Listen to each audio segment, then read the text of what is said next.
Bonjour à tous, bienvenue donc à cette formation de SNT, cet enseignement du numérique pour les secondes. Et aujourd'hui donc le thème c'est la localisation, la cartographie mobilité, donc ce thème unique sur la cartographie, je l'appellerai comme ça. Et alors peut-être que vous avez déjà commencé à enseigner la SNT, et que vous avez déjà abordé ce chapitre. Dans ce cas-là, vous serez un petit peu familiarisé, mais peut-être que je pourrais vous présenter des choses un petit peu plus loin, où il y aura des détails spécifiques sur lesquels vous pourrez m'interroger. Ou peut-être que vous découvrez que vous n'avez justement pas encore fait ces chapitres-là, et vous allez voir, c'est vraiment un chapitre très intéressant. Ce sont tous des chapitres très intéressants, effectivement. Celui-ci apporte son lot, parce que quand on parle de cartographie, assurément, on pense savoir à peu près des choses, parce qu'on est tous plus ou moins utilisateurs, par exemple de Google Maps, tout simplement, hein, on va dire ça comme ça, très rapidement. Mais c'est quoi ce qu'il y a derrière, comment ça fonctionne, c'est ça qui est intéressant, et c'est ces coulisses qu'on va essayer de raconter un petit peu à nos élèves de seconde. Alors assurément, hein, tout dépendra des niveaux. Tout dépendra des niveaux des élèves. Tout dépendra de vos classes. Est-ce que c'est des classes qui sont sérieuses et qui écoutent, qui sont calmes, ou est-ce qu'au contraire c'est des classes un peu turbulentes qui ont du mal à se concentrer? Et pour le coup, tout ce que je vais vous présenter, vous verrez que ça offre un choix multiple de supports de formation pour vos élèves, en fonction justement de ce qu'ils sont capables ou non de réaliser, de leur niveau de concentration par exemple. Alors donc cette formation, hein, c'est moi qui vous la présente, mais cette formation c'est un travail réalisé par l'ensemble des formateurs de SNT de Reims. On s'est mis à plusieurs pour participer à proposer des supports pour cette formation, et puis on vous présente donc l'ensemble, ce fameux package. Et ce fameux package, vous pouvez le retrouver, je pense, que vous y avez déjà eu accès quand vous allez sur votre Moodle, puisqu'on m'a dit que vous aviez déjà fait des formations Moodle. Donc quand vous allez sur votre Moodle, moi par exemple, sur mon tableau de bord, je clique sur Campus commun Académie de Reims. Et dans le campus commun Académie de Reims, bienvenue sur le campus Académie de Reims, pour ma part, tout en dessous, SNT séquence proposée aux formations académiques 2019. Vous voyez, ça date un petit peu, hein.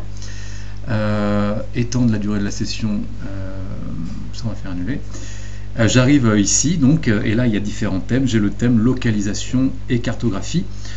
Je vous dis ça parce que en fait, ça suppose que vous ayez vous aussi accès à ce Moodle en toute liberté. Et je vous rappelle que il y a une pratique qui est très intéressante avec Moodle, justement, c'est que on peut sauvegarder, quand on a un Moodle à l'écran, on peut le sauvegarder en format Moodle, et puis après par la suite on peut le restaurer, mais on peut le restaurer sur un autre compte Moodle. Donc vous pourrez être amené à sauvegarder ce Moodle qui a été réalisé par les formateurs et l'insérer dans votre propre tableau de bord à vous.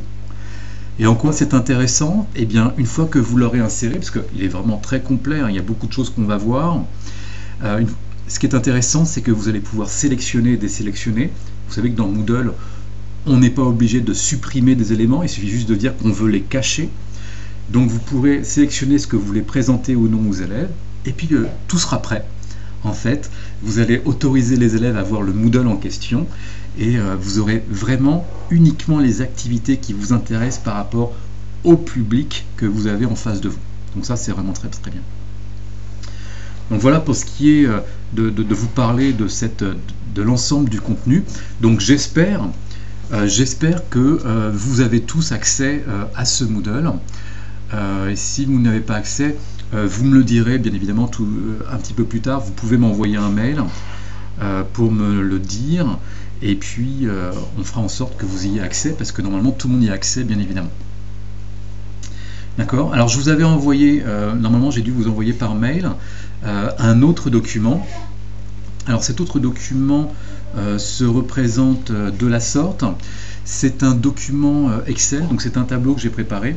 Attendez, je vais vous zoomer un petit peu.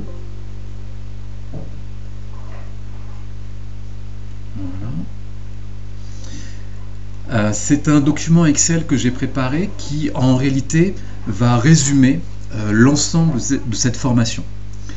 Moi en même temps ça me permet d'avoir en quelque sorte un prompteur, c'est-à-dire pour chacun des éléments du Moodle du groupe formateur, et bien ici vous avez tous les éléments un par un. J'ai un résumé de ce que je vais vous dire et ça me permet un petit peu d'être guidé dans cette présentation, c'est-à-dire que j'ai tout de suite en un clin d'œil le type de document que c'est. J'ai aussi l'information sur combien ça prend de temps de faire cette activité avec les élèves. Et puis vous avez peut-être remarqué qu'il y a un code couleur, donc quand on est sur des temps faibles, il n'y a pas de couleur, et quand on est sur des temps plus longs, il y a des couleurs un petit peu plus prononcées vers le rouge par exemple. Et ça permet tout de suite de s'organiser. Parce que, peut-être que vous le savez sans doute, hein, normalement quand on fait un chapitre SNT, en tout il y a 7 chapitres, il est considéré qu'il est optimal, on va dire, de faire un thème, il y a 7 thèmes, de faire un thème en 4 semaines. Et ainsi, quand on a 28 semaines, on couvre l'année. Donc c'est un petit peu ça l'idée. On a peut-être un petit peu de temps en plus pour faire des devoirs, par exemple. Et donc, les formateurs ont fait en sorte, alors là vous avez une introduction, par exemple, avec beaucoup de choses qui sont proposées dans l'introduction, mais ils ont fait en sorte de vous proposer 4 séances. Donc vous avez une séance 1, une séance 2, une séance 3, une séance 4, et pour chacune de ces séances, les formateurs vous ont donc proposé différents éléments. Alors ça ne veut pas dire que l'ensemble de ces éléments fait 1h30, parce que généralement on a 1h30 par semaine, pas du tout, bien au contraire.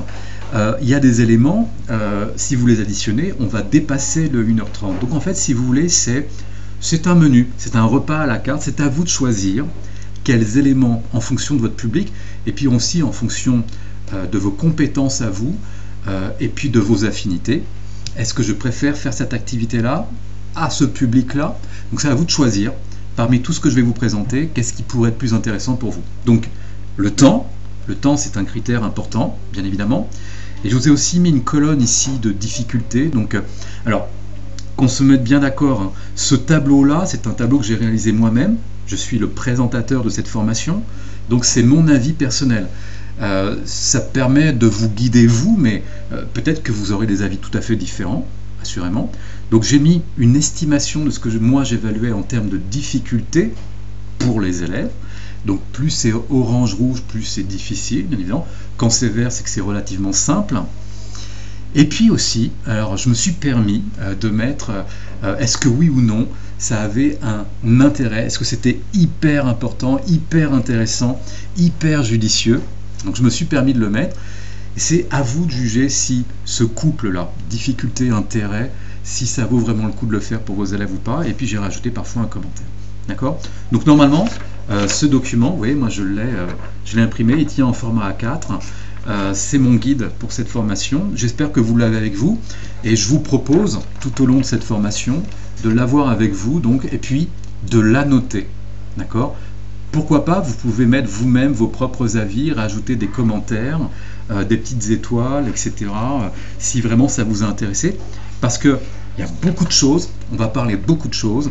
Et au bout quand la formation sera finie, vous verrez que vous aurez peut-être oublié énormément de choses. Donc si vous avez pris des notes et qu'en même temps il y a ce guide, ça vous sera très utile.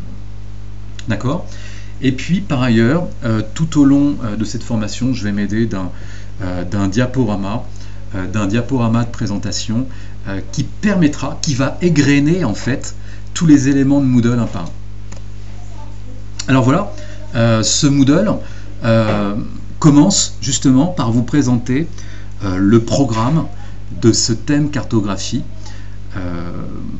tel qu'il est apparu dans le journal officiel. Donc ce thème est subdivisé en différentes parties. 5.1, décrire le principe fonctionnement de la géolocalisation. Il y a une notion de carte numérique, le protocole NMEA, bien évidemment, qui est très intéressant à étudier, les calculs d'itinéraire, et puis des notions plus en rapport avec notre vie personnelle et la confidentialité justement des paramètres de géolocalisation par exemple. Donc c'est un peu tous ces sous-thèmes-là que vient couvrir ce chapitre.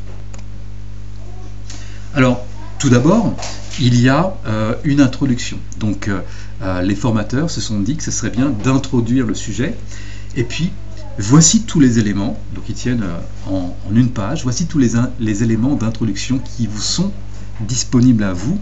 Alors libre à vous hein, de voir ceux qui vous intéressent le plus, bien évidemment. Alors je suis en train de penser que peut-être que vous ne voyez pas ce qu'il y a à gauche, parce que là il y a peut-être ma petite vignette de caméra. Alors je vais juste changer le positionnement de ma vignette de caméra. Alors attendez un instant.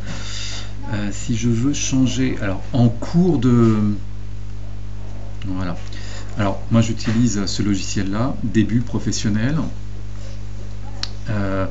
De la société NCH, qui est vraiment super. Alors ici ma caméra elle est située à gauche en bas, je peux la mettre à droite en bas. Est-ce que ça va fonctionner en même temps? Je sais pas, on verra bien. Ok, c'est parti.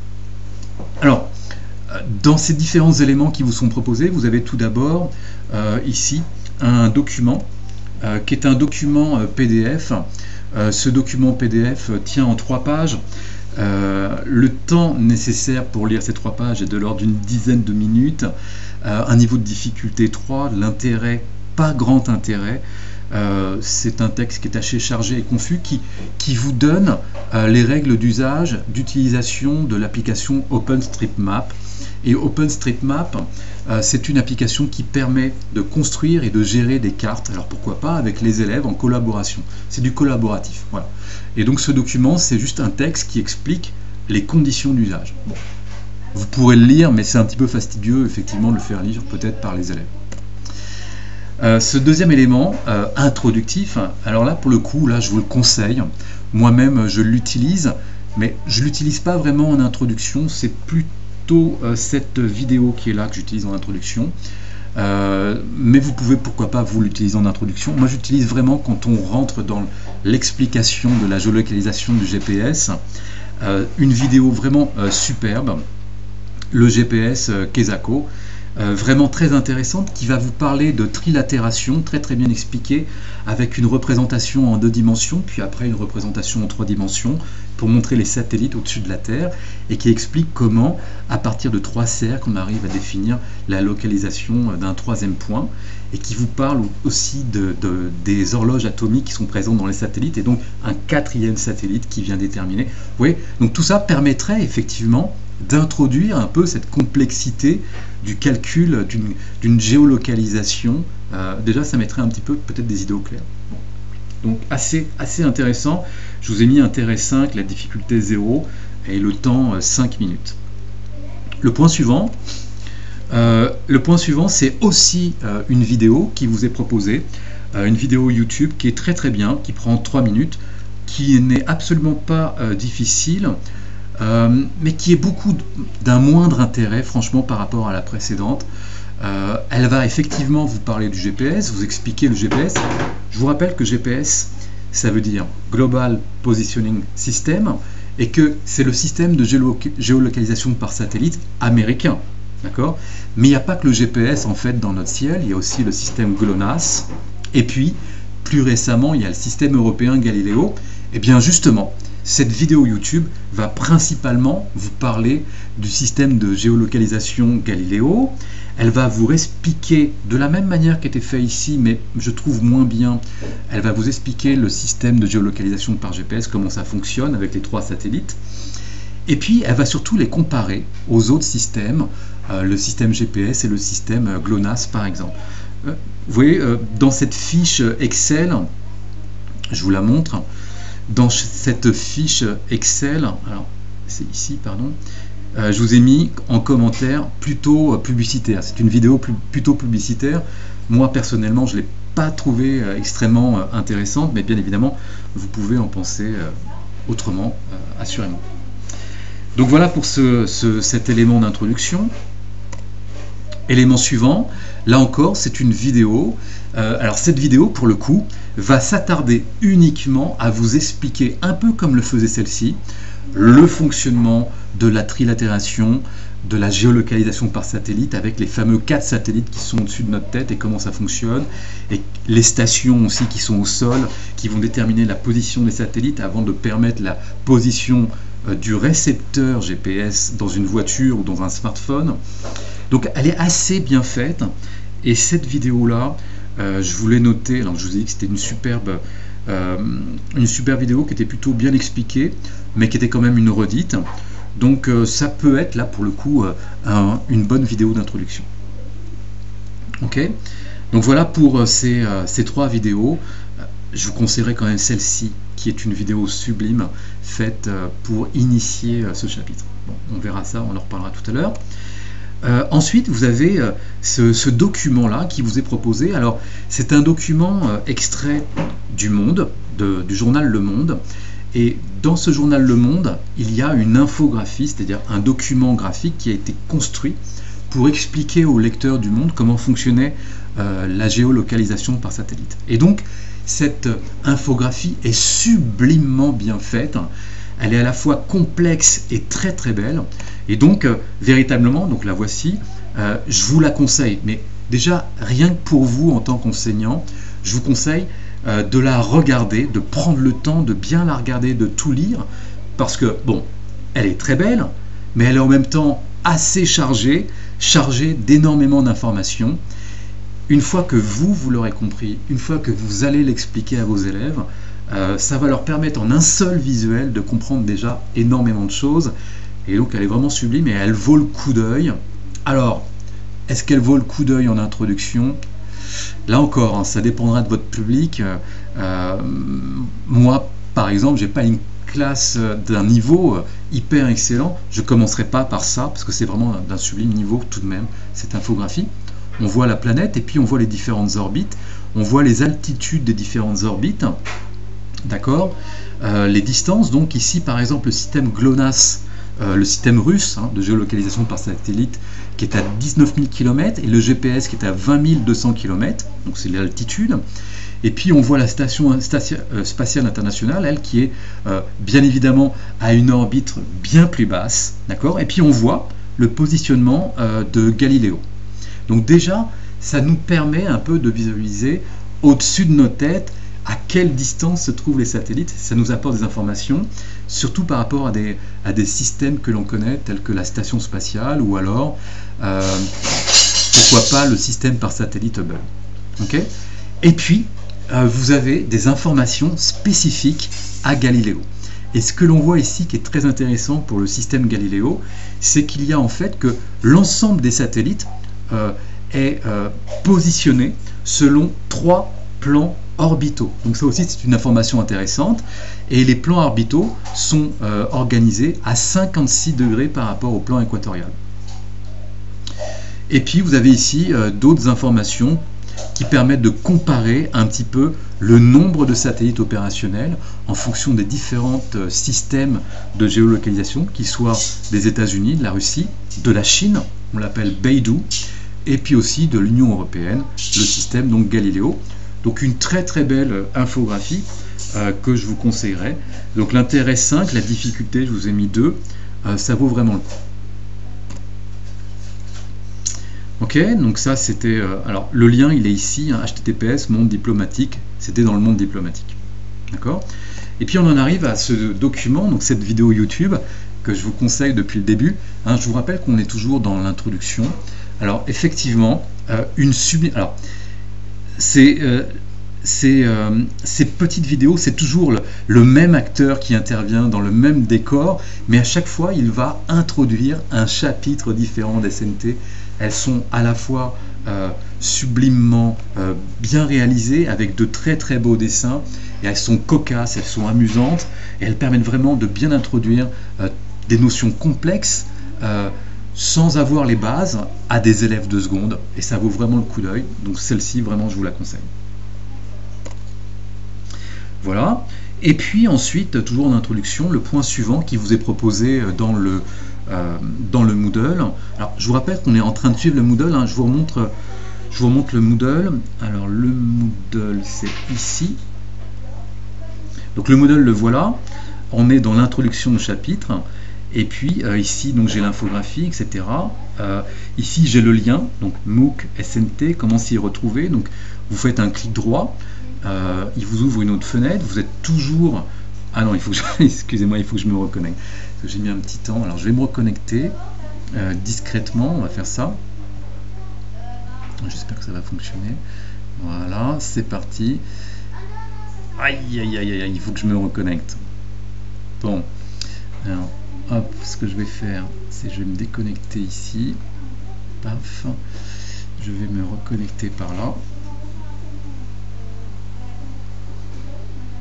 Voilà, mon Moodle.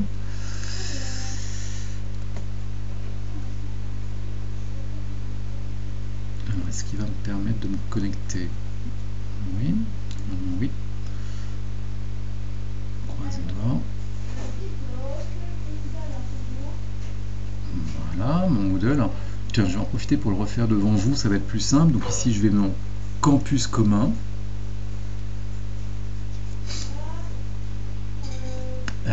Ici, le truc académique, formation académique, c'est ici.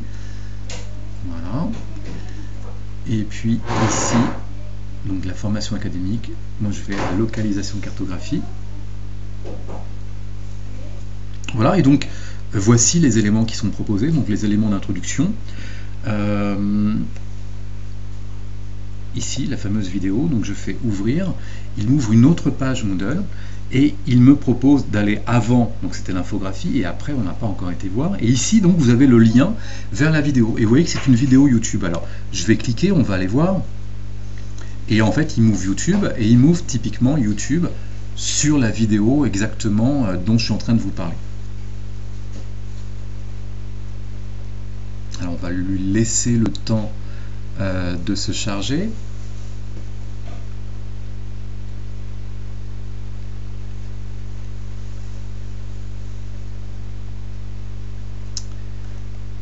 Alors, est-ce que je suis bien au Wi-Fi? Oui, je suis au Wi-Fi. Voilà, il y va, il y va. C'est un peu long. Nous y voilà.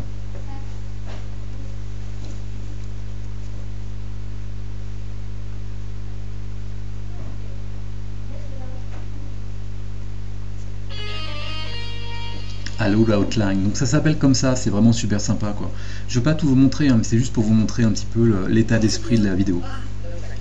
Alors, qu'est-ce que vous amène aujourd'hui? Alors, je vous ai déjà parlé d'Apollo, mon petit pigeon voyageur, hein, qui fait du flux.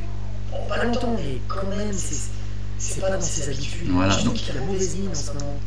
ça vaut vraiment le coup, donc je vous conseille vraiment, vraiment d'aller voir ça, c'est vraiment super sympa. Ok? Donc je reviens à la présentation ici que je voulais vous montrer. Donc voilà, donc là c'est la feuille Moodle qui renvoie donc vers la vidéo, ça sera toujours comme ça. Et puis l'élément suivant, c'est la liste des liens vers des articles de presse. Alors je reviens, attendez ici, je reviens ici. Donc en fait c'est une liste de liens et puis vous avez différents liens qui vous sont proposés. Ils sont assez intéressants. Il y en a quelques-uns qui sont sublimement intéressants, donc je vous les conseille. On va aller voir ici. Et il y en a quelques-uns qui sont vraiment très pertinents. Il y en a un par exemple qui va vous parler pourquoi Apple a raté l'affaire du siècle. Donc celui-ci là, je vous conseille vraiment de le lire. Pourquoi Apple Plan, donc c'est une application qui a voulu être lancée, a été l'un des plus gros ratés d'Apple. Et donc ce sont que des articles de presse, hein, donc bon, bien évidemment, est-ce que ça dépendra de votre public? Est-ce que votre public est capable de lire, de se concentrer sur un article de presse? Ça à vous de le voir, hein. Mais celui-là est vraiment très cocasse parce qu'il vous explique que les dirigeants d'Apple ont voulu, un peu comme Google Maps, faire une application de géolocalisation, une appli qui permet de se localiser. Et ils avaient tellement de difficultés qu'ils ont un petit peu grugé leur directeur. Et comme ils n'arrivaient pas à bien construire leur application, ils l'ont construite sur un petit espace qui était situé autour de l'entreprise. Et quand le directeur a essayé de voir où en étaient ses salariés, il testait l'application dans sa propre voiture et en fait ça marchait très bien. Mais il n'avait pas du tout capté qu'il n'y avait pas la suite, quoi, que ça ne pouvait pas marcher au-delà. Et donc ça a été un espèce de gros scandale. Donc ici, là, vous avez plein d'articles. Alors il y en a quelques-uns qui sont moins intéressants, mais il y en a quelques-uns qui ne sont pas piqués des verres, qui sont quand même très intéressants, que je vous conseillerais donc d'aller voir. Ok ? Donc voilà pour ces petits articles de presse. Et puis pour finir, pour finir, ce que vous propose le groupe des formateurs, c'est un utilitaire qui est très très intéressant, qui va vous permettre, par exemple, de visualiser l'ensemble des satellites qui sont immédiatement au-dessus de votre tête, de les voir bouger au-dessus de votre tête et de savoir s'ils appartiennent à Galileo, s'ils appartiennent au GPS ou à GLONASS par exemple. Alors, je vais vous montrer cette application. Alors attendez, il faut que je la retrouve. Là voilà. Elle s'appelle donc GPS Test. Et voilà, elle ressemble exactement à ça. Donc je ne sais pas si vous voyez bien. Voilà. Et donc vous voyez un petit peu, ça tourne, ça vous affiche effectivement, ça vous affiche des petits points et ça vous dit au-dessus de votre tête. Donc si vous avez des points jaunes par exemple, bah, c'est Galileo, des satellites Galileo qui sont au-dessus de votre tête et qui vous apportent des informations. Ça revient un petit peu sur cette notion qu'on essaie d'apprendre à nos élèves, sur le fait que au-dessus de notre tête, il y a toujours au minimum 4 satellites, 3 pour faire la trilatération, et un 4e qui permet de synchroniser les horloges entre le récepteur et les horloges des satellites qui envoient l'information, de telle manière qu'on puisse déterminer exactement le temps qu'a mis le signal pour arriver au récepteur. Et en fonction du temps, on aura la distance, et en fonction des distances des 3 satellites, on pourra déterminer la position sur la Terre. Donc c'est ça qui est très intéressant. Et donc cette petite vidéo, est-ce qu'elle pourrait, donc ça s'appelle GPS Test, c'est sur Android, est-ce qu'elle pourrait servir d'élément d'introduction? Oui, assurément. Parce que effectivement, on n'a pas forcément, en tout cas peut-être qu'un élève de seconde n'a pas forcément idée qu'au-dessus de lui, il y a plein de satellites qui se baladent. Et là, visuellement, il va le voir, l'ensemble des satellites qui se baladent au-dessus de sa tête, donc c'est assez bluffant. Donc ça peut être un bon élément introductif finalement pour ce chapitre. D'accord? Alors voilà, j'en ai fini pour cette introduction, et après cette introduction, donc le groupe des formateurs en vient à vous proposer des éléments pour la séance 1, c'est-à-dire la première semaine grosso modo. Donc il a fallu d'abord qu'on subdivise l'ensemble du programme SNT cartographie en 4 séances, et donc cette séance 1, au niveau des objectifs, on a choisi de mettre dedans décrire le fonctionnement de la géolocalisation, retrouver une coordonnée, la localiser sur une carte en ligne, et puis gérer l'enregistrement de sa position à soi, et puis pourquoi pas la partager ou non. Voilà, ça c'est les thèmes qu'on pourrait aborder lors d'une première séance. Alors voilà ce qui vous est proposé en termes d'éléments.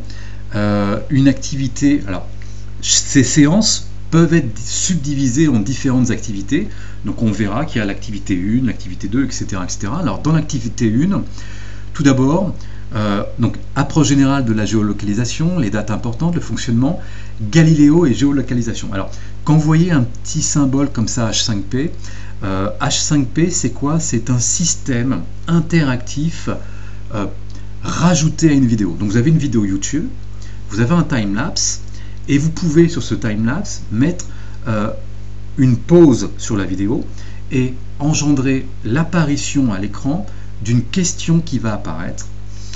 Alors bien évidemment, vous avez vous-même paramétré la question et les réponses, et ça permet à l'élève de seconde de regarder la vidéo, il apprend des informations, et puis tout à coup arrive une question, il répond à la question bien ou pas bien, et le système H5P va régler en fait la continuité de la vidéo ou non en fonction de la réponse de l'élève, et puis il va comptabiliser des points ou non. Donc c'est vraiment super sympa les systèmes H5P, et puis on apprend globalement pas mal de choses. Alors là je vous ai mis donc cette première H5P qui vous est proposée, c'est cette même vidéo dont on a parlé tout à l'heure en introduction sur Galileo, le système Galileo, la géolocalisation. Donc 4 minutes, la difficulté, aucune difficulté. Donc c'est cette vidéo là, donc vous voyez vous avez des questions qui apparaissent, Ici, il faut faire des choix. Combien de satellites faut-il pour se localiser avec précision? Donc, il fallait cocher 4. Donc, c'est la bonne réponse. Il y a une étoile qui apparaît. Il vous met 1 sur 1. Et vous voyez que sur le timelapse, il y a des petites pierres blanches ici qui vous indiquent effectivement à quel moment il va y avoir des questions. Je vous ai mis un intérêt 4. L'intérêt, c'est pas vraiment ce qu'on apprend. L'intérêt, c'est qu'on apprend et en même temps, on est questionné sur la vidéo. Donc, vous pouvez très bien laisser en autonomie les élèves. Ils vont sur le Moodle. Sur le Moodle, il y a l'activité H5P. Ils vont apprendre tout seuls en regardant la vidéo et ils vont avoir les questions-réponses au fur et à mesure. L'autonomie Moodle, c'est assez sympa quand même. Ok. Deuxième point, c'est toujours une activité H5P, mais là pour le coup, ce n'est pas une activité H5P qui est liée à une vidéo sur laquelle apparaissent des questions. C'est une autre proposition ici qui vous est faite, c'est-à-dire c'est un texte, mais un texte à trous où il y a des glissés-déposés. Donc on va attraper des éléments sur la droite et on va les glisser dans les trous. Et puis on pourra appuyer sur une touche qui est corrigée. Et à la correction, on verra apparaître en vert ce qui était bon, en rouge ce qui n'était pas bon. On pourra recommencer ou avoir la correction. Donc je vais vous montrer ça rapidement.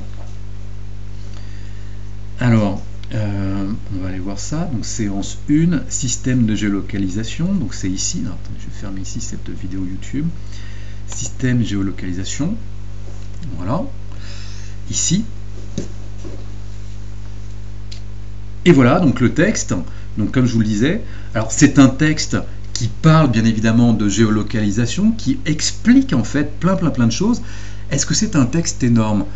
Non, pour des secondes, c'est pas un texte si énorme que ça. Il y a 3-4 paragraphes, donc ça se lit assez rapidement. Et puis, je tiens quand même à vous dire qu'il n'y a pas vraiment besoin d'avoir de connaissances sur le sujet. Bien sûr que c'est technique, mais par exemple, on devine bien qu'il y a des endroits où il faut mettre une date. Alors, il n'y a pas 36 dates non plus, 95, 2016 et 78. Vous voyez? Alors, on nous dit il y a un trou, pour une utilisation militaire, les États-Unis lancent les premiers satellites. Donc, c'est la première fois qu'apparaissent les satellites de géolocalisation pour une utilisation militaire. Donc, on se doute bien que ce n'est pas en 95 ou en 2016, mais que c'est plutôt en 78. Donc, on attrape, on clique gauche et on ne lâche pas, et on déplace le 78 et on le met dans la case. Et puis, l'élève peut cliquer sur vérifier en dessous. Donc si je clique sur vérifier, paf, il me le met en vert et il me met ok, vous avez 1 point sur 14. Okay, donc assurément, là, l'activité est terminée puisque j'ai cliqué sur vérifier. Donc il me propose, si je veux, de recommencer. Donc l'élève peut tout aussi bien les faire une par une et vérifier à chaque fois. Et puis après il en met 2, puis il vérifie, puis après il en met 3, puis il vérifie. Ou alors il essaye de tout faire d'un coup. Et donc au fur et à mesure, eh bien, il apprend des informations en les glissant lui-même. Il comprend le texte, il contextualise le texte et il retient les informations. Donc là encore une activité H5P qui est quand même assez sympa, je trouve.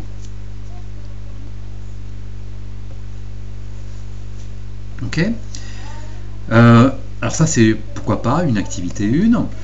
Une activité 2, alors là qui est absolument géniale, qui est quasiment incontournable, c'est une activité GeoGebra. Alors vous connaissez peut-être GeoGebra, mais c'est une application qui va vous apparaître, alors qui passe aussi à travers Moodle et qui va vous apparaître sous la forme d'une sphère et elle va vous permettre à vous, déjà dans un premier temps, c'est-à-dire sans les élèves, de bien vous familiariser, de bien vous accaparer ces notions de longitude, de latitude, de coordonnées géographiques, de positionnement sur une sphère en 3 dimensions. Elle est vraiment sublimement belle et géniale cette application et donc je vous la conseille. Vous allez, alors, il y a 2 applications, il y a longitude, latitude, il y a coordonnées, les 2 correspondent en fait à la même activité.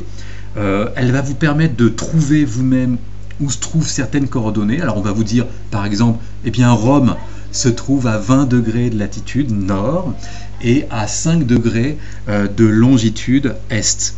Et donc ça va être à vous de déplacer des arcs de cercle et d'augmenter les angles en longitude, d'augmenter les angles en latitude pour arriver à trouver où est localisée sur la Terre la ville de Rome. Et une fois que vous avez trouvé, eh bien il passe à une autre ville.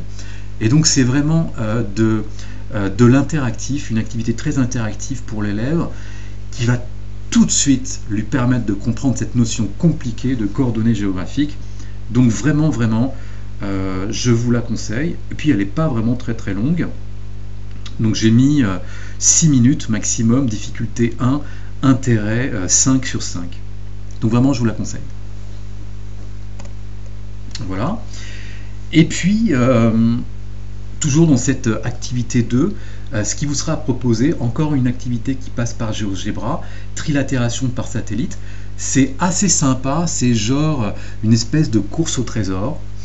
Et là encore, on va s'aider de cet outil mathématique en ligne et on va vous dire, bon, eh bien, le trésor est situé, donc c'est de la trilatération, un peu comme la vidéo, on a vu tout à l'heure, qui expliquait le système de GPS par trilatération sur une carte en 2D.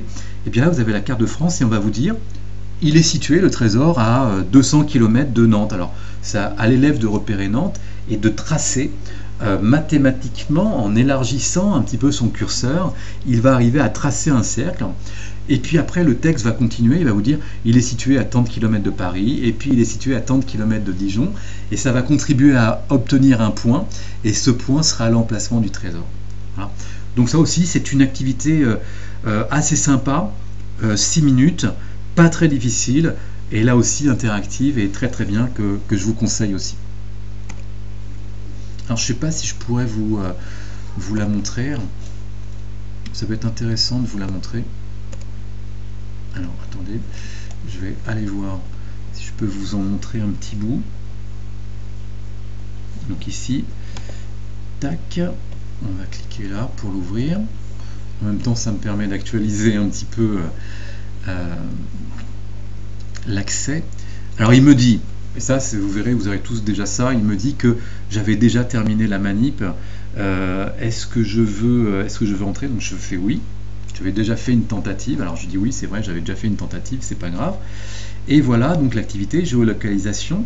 Et donc vous allez pouvoir vous-même vous déplacer dans cette carte et générer des cercles. C'est ça qui est intéressant. Alors vous pouvez agrandir la carte ou réduire la carte. Alors voilà, ça commence l'activité. On vous dit à l'aide de l'outil cercle, donc il faudra utiliser l'outil cercle. Répondez aux questions ci-dessous. L'unité est le kilomètre. Ainsi, un cercle de 250 de rayon fera 250 km de rayon. Ok, et donc voilà, et puis donc il suffit de suivre, de lancer les questions. Vous allez voir des questions qui vont apparaître au fur et à mesure. Ok, donc celle-là je vous la conseille, elle est vraiment très intéressante. Donc première question, on vous dit, sur la carte on a caché un trésor de 250 km de Nantes, tracez le cercle sur la carte, et puis vous avez une question, et vous avez des cases à cocher, et il faut répondre à la bonne case pour pouvoir participer par la suite au reste, et vous avez d'autres questions avec d'autres cercles à réaliser. Donc ça c'est une activité assez intéressante, assez ludique, et assez pratique et rapide à faire avec les élèves que je vous conseille. Ok. Autre activité, là c'est encore une activité H5P sous forme de quiz, utilisation donc de coordonnées. Vous avez en fait à faire une espèce de recherche sur Google Maps. Alors c'est une activité qui prend globalement pas mal de temps. Moi j'ai trouvé ça plutôt moyen, donc il faut consulter des sites de cartographie, donc ça s'appelle Google Maps, pour identifier ce qui se trouve à des coordonnées. Donc on vous donne les coordonnées et c'est à vous d'aller voir en mettant ces coordonnées sur Google Maps à quoi ça correspond. Bon, je trouvais ça plutôt moyen, difficulté 2, donc un petit peu laborieux, et puis plutôt long. Donc moi j'ai pas trouvé ça hyper intéressant, ce sera à vous de voir ce que vous en pensez. Une activité 4 qui fait référence à un chapitre que vous avez peut-être déjà fait ou non. C'est ce chapitre sur les données en SNT. Alors peut-être que vous avez déjà abordé ce chapitre, mais quand on aborde le chapitre sur les données, en réalité, on en vient à parler des métadonnées. C'est quoi les métadonnées? C'est par exemple une photo, c'est des données visuelles. Mais en même temps qu'étant enregistré chaque pixel, la couleur et la position du pixel, sont affichés dans ce fichier photo des métadonnées sur, eh bien justement, c'est là que ça nous intéresse, la latitude et la longitude, c'est-à-dire les coordonnées géographiques où cette photo ont été prises. À la condition, bien sûr, que l'appareil, par exemple un smartphone qui a pris la photo, avait donné l'autorisation à la caméra d'enregistrer en même temps dans le fichier photo ces métadonnées. Et donc c'est exactement de ça dont il retourne ici dans cette activité, c'est-à-dire qu'on va vous proposer dans Moodle, et donc pour vos élèves, on va vous proposer une photo, on va demander aux élèves de télécharger la photo, et en téléchargeant la photo, ils auront accès en arrière-plan aux métadonnées de la photo. Et avec ces métadonnées, ils vont avoir accès justement à la latitude et à la longitude. Et grâce à cette latitude et à cette longitude, ils vont devoir aller chercher effectivement où a pu être bien prise cette photo. Donc c'est une espèce de défi, de recherche très intéressante à faire sur ce thème, qui en même temps vient à la croisée de cet autre thème qui est le thème des données. Alors, que vous ayez fait ou non le chapitre données, que vous ayez parlé ou non des métadonnées, vous pouvez très bien faire cette activité. De toute façon, si vous ne l'avez pas fait, les métadonnées avant, eh bien ça vous permettra d'introduire un petit peu dans le chapitre suivant que vous en avez déjà parlé quand vous avez fait la cartographie. Et inversement, bien évidemment, si vous avez déjà fait les données et que vous avez parlé un petit peu des métadonnées, eh bien ce sera l'occasion de revenir sur ce point de métadonnées et vous dire que justement dans les métadonnées, on trouve les coordonnées géographiques. Ok, et puis l'activité suivante, bah, c'est un petit peu pareil. On vous donne là encore une autre photo et vous devez à partir des métadonnées. Donc là, les deux, là, c'est un petit peu la même chose. Donc on vous donne une photo et à partir des métadonnées EXIF, vous devez là encore trouver où a pu être bien prise cette photo. Alors on peut aller voir un exemple. On va aller voir exactement de quoi il en retourne dans le Moodle. Voilà, donc les données EXIF contenues dans une photo. Donc ça charge et nous voici avec la photo. Activité de recherche, il s'agit de trouver les coordonnées de l'endroit où a été prise une photo. Alors voilà, on a cette sublime photo très très grande. Apparemment ce sont des rameurs qui ont pris cette photo. Lorsque vous utilisez votre smartphone pour prendre une photo, certaines données sont enregistrées, les réglages de l'appareil, mais aussi l'endroit où la photo a été prise. Téléchargez l'image fournie ici, donc il faut la télécharger. Faites un clic droit pour afficher ses propriétés, donc une fois qu'on l'a téléchargé, on fait un clic droit, et trouvez les coordonnées géographiques, choisissez l'emplacement de la prise de vue, les coordonnées sont indiquées en degrés, minutes et secondes. Donc une fois que vous avez trouvé les coordonnées, c'est à vous de cliquer pour savoir à quel endroit cela correspond. Alors bien évidemment, on voit bien qu'il y a des montagnes autour et qu'il y a un plan d'eau, il s'agit d'un lac, les trois sont des lacs, il faut savoir quel lac il s'agit. Okay, donc on choisit, on fait afficher la réponse et on voit si on a bon ou pas. D'accord? Mais dans un premier temps, donc il va falloir télécharger la photo. Alors je ne sais plus exactement comment on fait pour télécharger la photo. Je crois que c'est tout simplement un clic droit. On fait enregistrer l'image sous et ça la télécharge. Et à ce moment-là, une fois qu'elle est téléchargée, eh bien, elle se télécharge justement avec les métadonnées. Et donc l'élève va ouvrir la photo, il pourra faire un clic droit, il ira voir dans propriétés et dans les propriétés, il trouvera les métadonnées.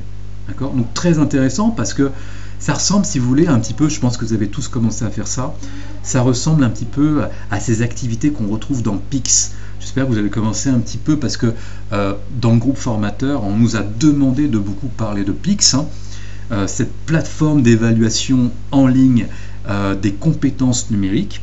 Et puis, comme vous le savez, il y a des parcours Pix qui sont adaptés à nos chapitres de SNT. Ils existent déjà, ces parcours. Donc vous pouvez très bien aller dans Pixorga, choisir un parcours cartographie, une fois que vous avez fini votre chapitre cartographie, et puis choisir ce parcours cartographie et inscrire, récupérer le lien donc correspondant à ce parcours et proposer à vos élèves ce lien. Et ça va leur permettre, eux, de faire cette activité Pix cartographie et de gagner justement des points Pix en rapport avec ces compétences numériques sur la cartographie. Donc ça peut être très intéressant. Donc là, on est un petit peu dans le même ordre d'idée, c'est-à-dire des petits défis comme ça pour les élèves, des défis numériques. Donc très intéressant. Ok. Et puis autre chose que je voulais vous parler, qui a été proposé par le groupe des formateurs, c'est justement d'accéder à tous ces enregistrements qui sont réalisés parfois à votre insu, mais parfois pas du tout, hein. Bon, je pense que vous êtes quand même assez sensibilisé au numérique, donc si vous enseignez en SNT, donc ça fait longtemps maintenant que les smartphones existent et peut-être que vous manipulez parfaitement votre smartphone et notamment vos libertés de vos informations. Est-ce que vos informations vous les partagez ou pas du tout? Et donc, comme vous le savez, il est possible de régler si oui ou non on veut que, par exemple, Google suive notre activité. Alors Google peut suivre notre activité en termes de ce qu'on va rechercher sur le moteur de recherche Google, mais il peut aussi suivre les activités en termes de à quel endroit vous vous déplacez. Quels sont vos déplacements? Et vous avez aussi la possibilité, si vous avez un compte Google, donc moi personnellement j'ai un compte Google, je m'en sers beaucoup, et sur ce compte Google, je peux aller voir tous mes déplacements. Et je retrouve, avec une frise chronologique, je retrouve dans le temps, semaine après mois, après année, je retrouve tous mes déplacements et je peux voir dans le détail ces déplacements. Donc c'est assez fabuleux, c'est assez incroyable, toutes les informations qu'on peut accéder. Alors on peut le faire a priori d'après iPhone, mais je ne saurais pas trop vous le décrire, mais on peut le faire aussi à partir du moment où on a un Android. Alors j'en profite pour vous dire une chose à propos de cela, iPhone et Android. Bon, nous autres enseignants, hein, on n'est pas spécifiquement équipés par notre employeur, hein, mine de rien, par le ministère. On ne nous a pas, par exemple, proposé des ordinateurs qui soient du même acabit que les ordinateurs donnés aux élèves en 4.0. Est-ce que vous êtes lycée 4.0? Donc nous, oui. Nos élèves de seconde ont tous eu accès à un ordinateur avec un certain nombre d'applications et de logiciels propres à leurs ordinateurs, et on n'a pas pu du tout tester leurs ordinateurs. Donc on ne sait pas exactement, donc on découvre au fur et à mesure, petit à petit, comment ils fonctionnent. Alors maintenant, ça fait plus d'1 an, donc on commence à être habitué. Mais c'est pour en revenir, par exemple, justement à ces téléphones. Ben oui, moi je suis désolé, j'ai un Android, et tous les cours, toutes les activités que je propose avec mes élèves, quand il s'agit d'utiliser un smartphone, eh bien oui, je suis désolé de le dire, et je pense que vous ne pouvez pas faire autrement vous-même, eh bien vous les proposez à partir d'Android. Par contre, si vous avez un iPhone, eh bien vous proposez des activités sur iPhone. Et bien évidemment, ça met sur le carreau tout un tas d'élèves. Donc ça m'arrive souvent, j'ai des élèves qui me disent bah, monsieur, vous avez proposé des activités sur Android, mais moi j'ai un iPhone. Bah, je lui dis bah, je suis désolé, le ministère ne nous propose pas justement de nous prêter des iPhones pour vous préparer à des activités sur iPhone. Donc vous regardez sur votre voisin, votre camarade, comment il se débrouille sur son Android. Voilà, on fait de son mieux, on s'adapte comme on peut, et puis c'est tout aussi bien. Je vous en reparlerai notamment tout à l'heure. Moi personnellement, j'ai proposé une activité, une discussion avec les satellites. Donc on en reparlera, hein, c'est l'activité NMEA, la trame NMEA. Comment récupérer une trame NMEA à partir des satellites sur un smartphone. Et moi, j'ai préparé cette activité avec un Android. Et je l'ai fait il n'y a pas plus tard que 2 semaines avec mes élèves. Ben, je ne vous mens pas, sur ma classe de seconde, j'avais un tiers de ma classe qui avait un iPhone. Ben, c'est tout, c'est comme ça. Donc ils se sont un petit peu rapprochés de loin à cause Covid. Ils se sont un petit peu rapprochés de leurs camarades qui avaient un Android et ils ont suivi l'activité. Mais encore mieux, mais je vous en reparlerai. Une fois qu'ils avaient leur trame NMEA dans leur smartphone, ils l'envoyaient sur leur ordinateur. Et là, j'ai créé un logiciel Python, un algorithme Python, qui analyse la trame NMEA et qui fasse comme un travaux dirigé sur cette trame NMEA pour qu'ils retrouvent l'heure d'envoi. Okay, et j'avais prévu le coup que des élèves qui, justement, n'aient pas d'Android, qu'ils aient un iPhone, et que par conséquent, ils ne pourraient pas avoir leur propre trame NMEA. Et donc, dans l'algorithme, eh bien, j'ai glissé le message du satellite. J'ai glissé l'ensemble des trames NMEA, ce qui fait que l'algorithme peut très bien travailler avec une trame NMEA déjà installée, ou alors, je dis aux élèves qui ont un Android, vous avez récupéré une trame NMEA, vous allez l'installer dans l'algorithme en Python à la place de la trame NMEA qui est déjà présente. Okay, donc ça peut être un moyen, si vous voulez, de pallier ici ce petit problème de matériel, parce que c'est ça, c'est vraiment un problème de matériel, de smartphone, entre est-ce qu'on a un Android ou est-ce qu'on a un iPhone. Alors, je vous parlais donc de ces activités Google. Donc, c'est si vous avez un compte Google que vous pouvez accéder sur Internet à votre activité Google. Et vous allez pouvoir, au niveau des activités Google, vous allez avoir plein d'informations, par exemple les métadonnées des photos que vous avez consultées, mais aussi vous aurez accès à des coordonnées GPS ou alors à des trajets que vous avez effectués. Et donc c'est assez intéressant parce qu'on a accès à de multiples choses, et notamment, moi ça m'a permis, mais quand je l'ai découvert j'étais assez abasourdi, ça m'a permis par exemple de me rendre compte que le 6 janvier 2020, eh bien, j'ai fait un voyage en voiture, mais aussi après avoir fini mon voyage en voiture, j'ai fait un voyage à pied de 26 minutes. Je suis parti de chez moi et je suis allé jusqu'à mon lycée qui se trouve à Reims, le lycée Liberger. Donc on retrouve, comme je vous le disais, la chronologie. D'accord ? Donc là c'était le 6 janvier, mais vous voyez qu'il a enregistré tous mes trajets sur le mois de janvier. Et puis on a toutes les informations sur le timing, sur le kilométrage réalisé. Non seulement ça, mais on peut aussi avoir accès à des trajets bien plus longs. C'est là que je me suis rendu compte qu'il avait enregistré un de mes trajets carrément en avion. Pour le compte du lycée, il a fallu qu'on aille voir comment enseignaient les Finlandais. Donc on a fait un voyage d'une semaine en Finlande, dans le lycée. Et effectivement, il a enregistré exactement tout mon trajet en voiture, et puis après mon trajet en avion, et après mon trajet en bus. Donc ça, c'est Google. Si vous avez un compte Google et que vous vous êtes connecté, vous avez autorisé la géolocalisation et le suivi de votre géolocalisation pour votre compte Google, eh bien vous pouvez retrouver toute cette activité. Alors, en quoi c'est intéressant de montrer ça aux élèves? Eh bien, c'est très intéressant parce que ça nous ramène à cette idée qui doit être plus ou moins latente dans tous les chapitres quasiment de SNT, à savoir les données personnelles. D'accord ? La traçabilité de nos données personnelles. Et bien évidemment, ça résonne un petit peu avec ce qui se passe aujourd'hui, et je ne vous donne pas d'avis personnel. Pour moi, je suis pour la transparence, mais chacun son avis. Et les élèves aussi, chacun leur avis, et c'est bien de proposer une discussion avec débat. Mais ça ramène un petit peu à l'actualité, c'est-à-dire l'application Stop Covid. Est-ce qu'on a envie que nos données personnelles soient connues, soient partagées, et qu'il y ait des applications d'État ou d'entreprises privées qui récupèrent toutes nos données personnelles? Et ça résonne aussi avec le chapitre sur les réseaux.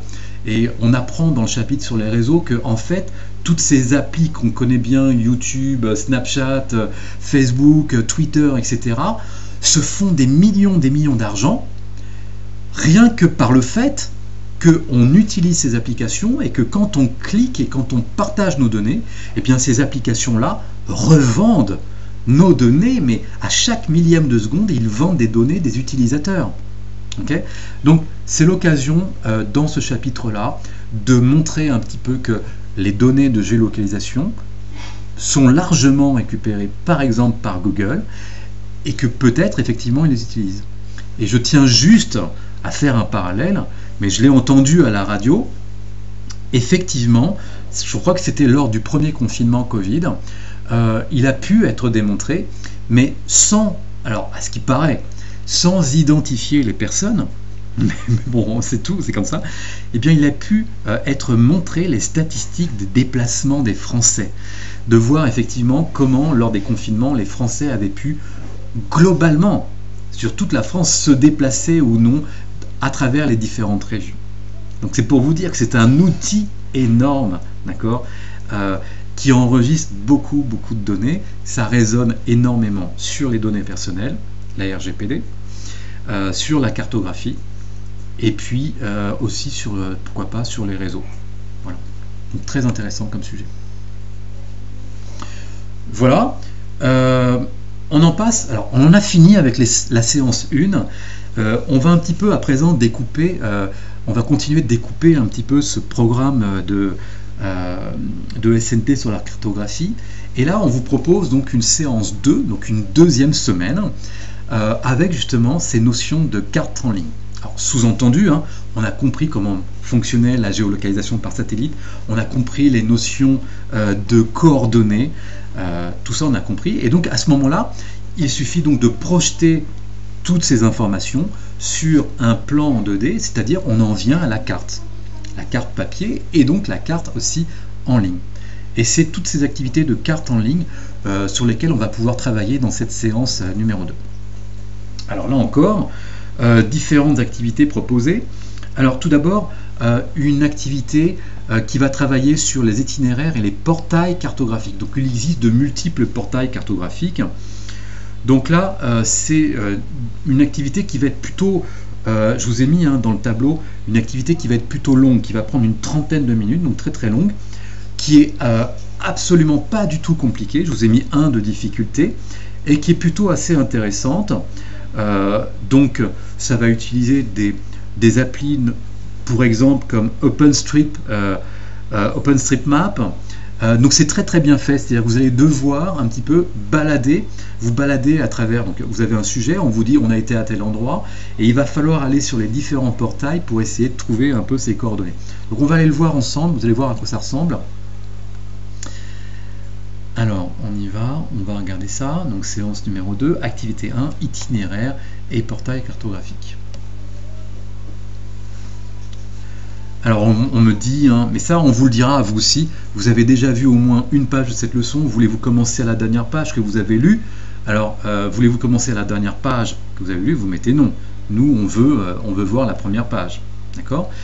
Et voilà, l'activité commence ici, tous les chemins mènent à Reims. Dans cette activité nous allons utiliser différents portails cartographiques. Alors vous allez voir, il y a différents portails, OpenStreetMap par exemple, mais vous avez aussi Google Maps. Vous avez aussi par exemple Michelin, donc il existe différents portails en ligne qui nous permettent de nous géolocaliser en 2 dimensions. Et on va les utiliser pour déterminer des itinéraires et trouver des informations, notamment sur les couches. Ce qu'on appelle des couches, c'est ça que vous allez apprendre à vos élèves, c'est les informations, parce qu'il y a les routes, il y a les villes, mais il y a d'autres informations qui se mettent par-dessus les cartes. Ça peut être par exemple la position des écoles, ça peut être la position par exemple des cartes ferroviaires. Donc on peut avoir plein d'informations. Donc je fais suivant. Et voilà, ça commence. Cet été, Camille et son groupe d'amis vont consacrer leur premier jour de vacances à la visite de Rome. Ils partiront de Reims en voiture le 4 juillet. Sur son ordinateur, Camille utilise différents sites web pour décider de l'itinéraire. Le point de départ est fixé place du Forum à Reims. Donc on vous dit le point de départ de cet itinéraire. Comme destination, Camille indique simplement Rome en Italie. Et voilà les différents portails de coordonnées, enfin portails cartographiques utilisés, Mappy, Google Maps, Michelin et OpenStreetMap. Alors on vous dit, à l'aide des différents portails, affichez différents itinéraires dans différents onglets de votre navigateur. Donc l'élève est en parfaite autonomie. Et pour chacun d'eux, donc chacun des itinéraires, alors à chaque fois l'élève va devoir indiquer le point de départ, donc Forum, place du Forum à Reims, le point d'arrivée Rome en Italie, et il va faire entrer et il va avoir la durée. Alors, on demande d'indiquer la distance, la durée prévue et de citer 5 à 10 grandes villes se trouvant sur l'itinéraire des endroits qui vont être traversés. Okay ? Et donc ce qui est intéressant ici, c'est de montrer que les différents portails vont présenter un petit peu différemment, premièrement, et que deuxièmement, comme ils travaillent sans doute sur des données qui sont quelque peu différentes, eh bien peut-être que les résultats vont varier. Ils vont varier au niveau de la durée, mais ils peuvent carrément varier en fonction des itinéraires. Parce que peut-être que Google Maps va prendre en compte si oui ou non il y a des bouchons. Alors effectivement, les bouchons, c'est peut-être plus intéressant, non pas de le faire dans le passé, le 4 juillet, mais de le faire le jour même. Donc si l'élève ne met pas le jour du 4 juillet et à 1h midi, mais qu'il met le jour même, là il va avoir une information effectivement qui va prendre en compte les bouchons. Et puis peut-être qu'on pourra aussi régler est-ce que oui ou non on veut ou pas des péages. Donc c'est toute cette diversité d'informations qu'on se propose de visualiser avec l'élève au cours de cette activité. Et puis une fois que l'élève a rempli tout ça avec les différents portail cartographique, donc il écrit Mappy, durée, voici les villes traversées, distance, via Michelin, durée, etc., etc. Une fois qu'il a rempli ici son texte, eh bien, il l'envoie et c'est vous qui allez récupérer l'information et vous pourrez, pourquoi pas, la corriger. Mais en tout cas, l'élève, il aura travaillé et vous aurez vu qu'il a travaillé. Alors, bien évidemment, moi, je vous ai mis ici, là, pour cette activité-là, on est ici, itinéraire et portail cartographique, je vous ai mis 30 minutes. Donc c'est quand même une activité qui est globalement assez longue, mais qui est assez simple et qui est assez intéressante. Donc 30 minutes sur 1h30, hein, c'est clair que ça va vous manger beaucoup de temps, mais au moins ça laisse l'élève découvrir plus ou moins en autonomie, et puis avec votre aide autour, donc ça peut être très très très intéressant. Ok, donc voilà pour cette activité qui peut être sympathique.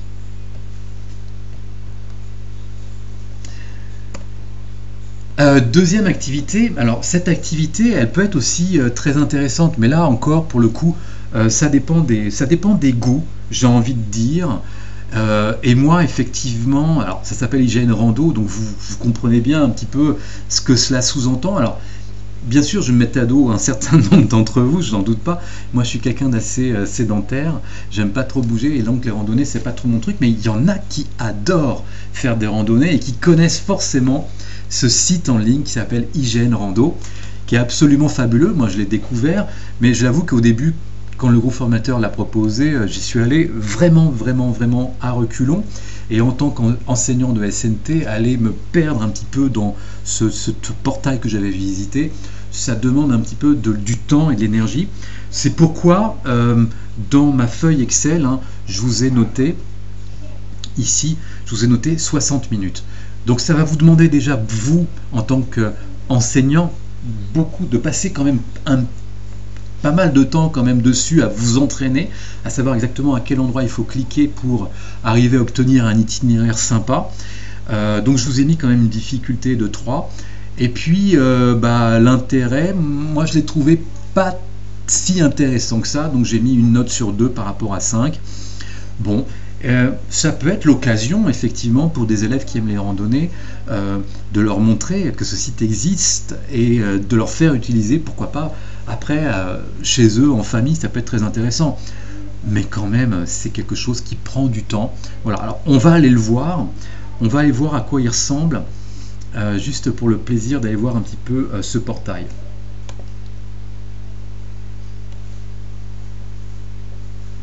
Alors il me dit, vous avez déjà vu au moins cette page, cette leçon, voulez-vous commencer à la dernière page? Donc je mets non, je veux voir le début de cette activité.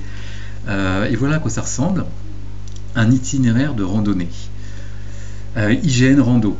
Après Rome, le petit groupe, donc après Rome ça veut dire que vraiment hein, le formateur qui nous a fait la petite activité avec les portails cartographiques tout à l'heure et qui faisait démarrer de Reims pour aller à Rome, et bien c'est lui qui a fait cette même activité. On est un groupe de formateurs, chacun a ses spécialités, et donc lui il aime bien les randonnées, donc il nous propose cette activité.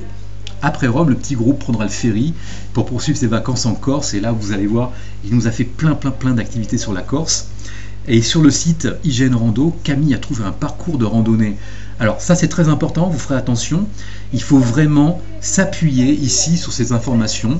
Donc on nous dit que cette randonnée fait 7,1 km et qu'elle concerne le lac de Melo et Capitello. Donc ça il faut pas perdre de vue ces données là, parce que quand on va aller sur le site il va falloir trouver ce parcours et c'est pas évident.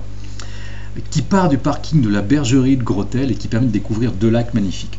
Retrouvez cette randonnée sur le site Hygiène Rando, puis répond aux questions suivantes. Donc répond aux questions suivantes, on nous demande de faire suivant.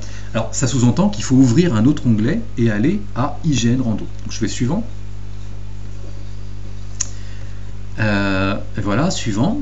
Et puis là, l'exercice commence. Alors, c'est-à-dire que l'exercice commence, c'est-à-dire les informations de l'exercice, ça veut dire, encore une fois, j'insiste, hein, il faut que vous-même, vous alliez, enfin l'élève lui-même, et donc vous, avant, il faut vous être entraîné, il faut que vous alliez sur le site Hygiène Rando. Donc on va y aller, je vais vous montrer. Hein.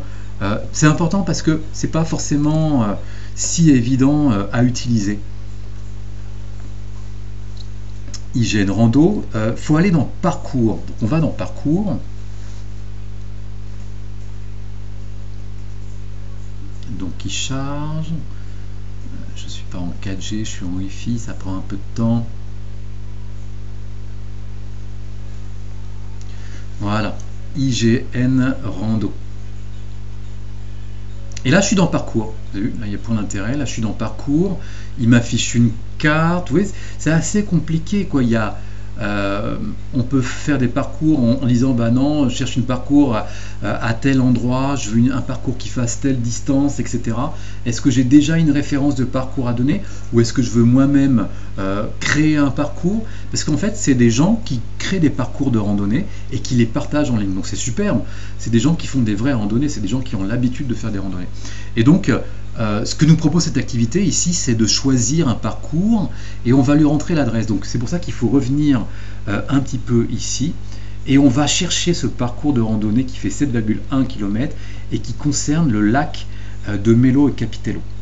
Donc je fais un CTRL-C ici et je vais l'inscrire ici dans cette barre d'adresse. CTRL-V, j'espère que ça va marcher. Voilà, je crois que c'est bon. J'espère. Ah non, zéro résultat, ça marche pas. Tous les contenus, alors ici je vais recommencer. Je vais juste mettre par exemple lac de Capitello, lac de Melo, je vais juste mettre ça, lac de Melo, pour voir un petit peu. Alors, lac de Melo, vous avez vu, j'ai juste mis lac de Melo et parcours, j'en ai 4. Donc je vais voir les parcours. Voilà. Et là, il me met différents parcours. Et j'ai 4 parcours. Alors comment savoir lequel est le bon? Alors c'est là que je vous disais qu'il faut faire attention aux informations. Eh bien, un parcours de randonnée de 7,1 km. Donc il est là, en fait, par Jacques Flick. Donc c'est lui qui nous propose le parcours. Alors c'est pas le formateur SNT, c'est justement à utiliser le parcours de Jacques Flick. Et donc vous avez juste à cliquer sur ce parcours. Donc on va cliquer dessus. Et là on va se retrouver avec une carte qui va nous présenter donc ce fameux parcours. Donc c'est une sorte d'itinéraire qui part d'un point A et qui va à un point B. Donc c'est exactement là que ça commence. Voilà. Ça démarre ici et ça va jusqu'au bout. Voilà. Et puis vous allez pouvoir avoir différents outils pour réaliser différentes choses. Donc c'est ça qui va être très intéressant. Vous avez notamment l'outil ici qui va vous être proposé et demandé. Par exemple ici, voir le profil altimétrique. Le profil altimétrique, je vous en reparlerai un petit peu tout à l'heure justement. Donc on va regarder ici. En utilisant la couche d'information carte IGN, trouver la cabane du gardien du lac Melo. Alors il faut déjà repérer sur la carte où se trouve le lac Melo, qui se trouve environ 70 mètres à l'ouest de la berge est du lac. Déterminer la longitude précise de la cabane. Afficher et réaliser une capture d'écran du profil altimétrique de cette randonnée. C'est ce que je vous disais tout à l'heure, hein, le profil altimétrique, c'est en cliquant ici sur ce point-là. Okay. Et puis, alors les couches, c'est ici. Hein. Quand on vous demande d'afficher les couches, alors déjà, on peut le mettre en grand écran ici. Voilà. Et c'est ici que vous allez pouvoir avoir les différentes couches, et notamment les cartes IGN, c'est ce qu'on vous proposait d'utiliser. Donc vous avez les couches carte d'IGN, et puis bien évidemment vous allez pouvoir plus ou moins zoomer. Donc là vous avez les deux lacs, vous avez le lac de Capitello et le lac de Melo, et on nous dit la cabane du gardien du lac de Melo. Donc voilà, lac de Melo, il y a une cabane du gardien, c'est à vous de trouver à quel endroit elle se positionne. Je pense qu'elle est ici, vous irez voir un petit peu plus loin en détail, en zoomant un petit peu plus, et puis vous trouverez sans doute les coordonnées. Je vous en dis pas plus, hein, il faut quand même que vous alliez vous-même découvrir cette activité qui est intéressante. Mais assurément, hein, c'est une activité qui demande beaucoup de temps. Voilà. L'intérêt, je vous ai mis quand même 3 sur 5, donc c'est quand même très intéressant. Il faut que les élèves restent accrochés. Il faut qu'ils aiment un petit peu, pourquoi pas, la randonnée. Bon, c'est pas vraiment là-dessus qu'en tout cas que je pourrais faire accrocher mes élèves. Par rapport au public que j'ai, c'est pas ça que je ferai de mon côté. Ok, on passe à une autre activité.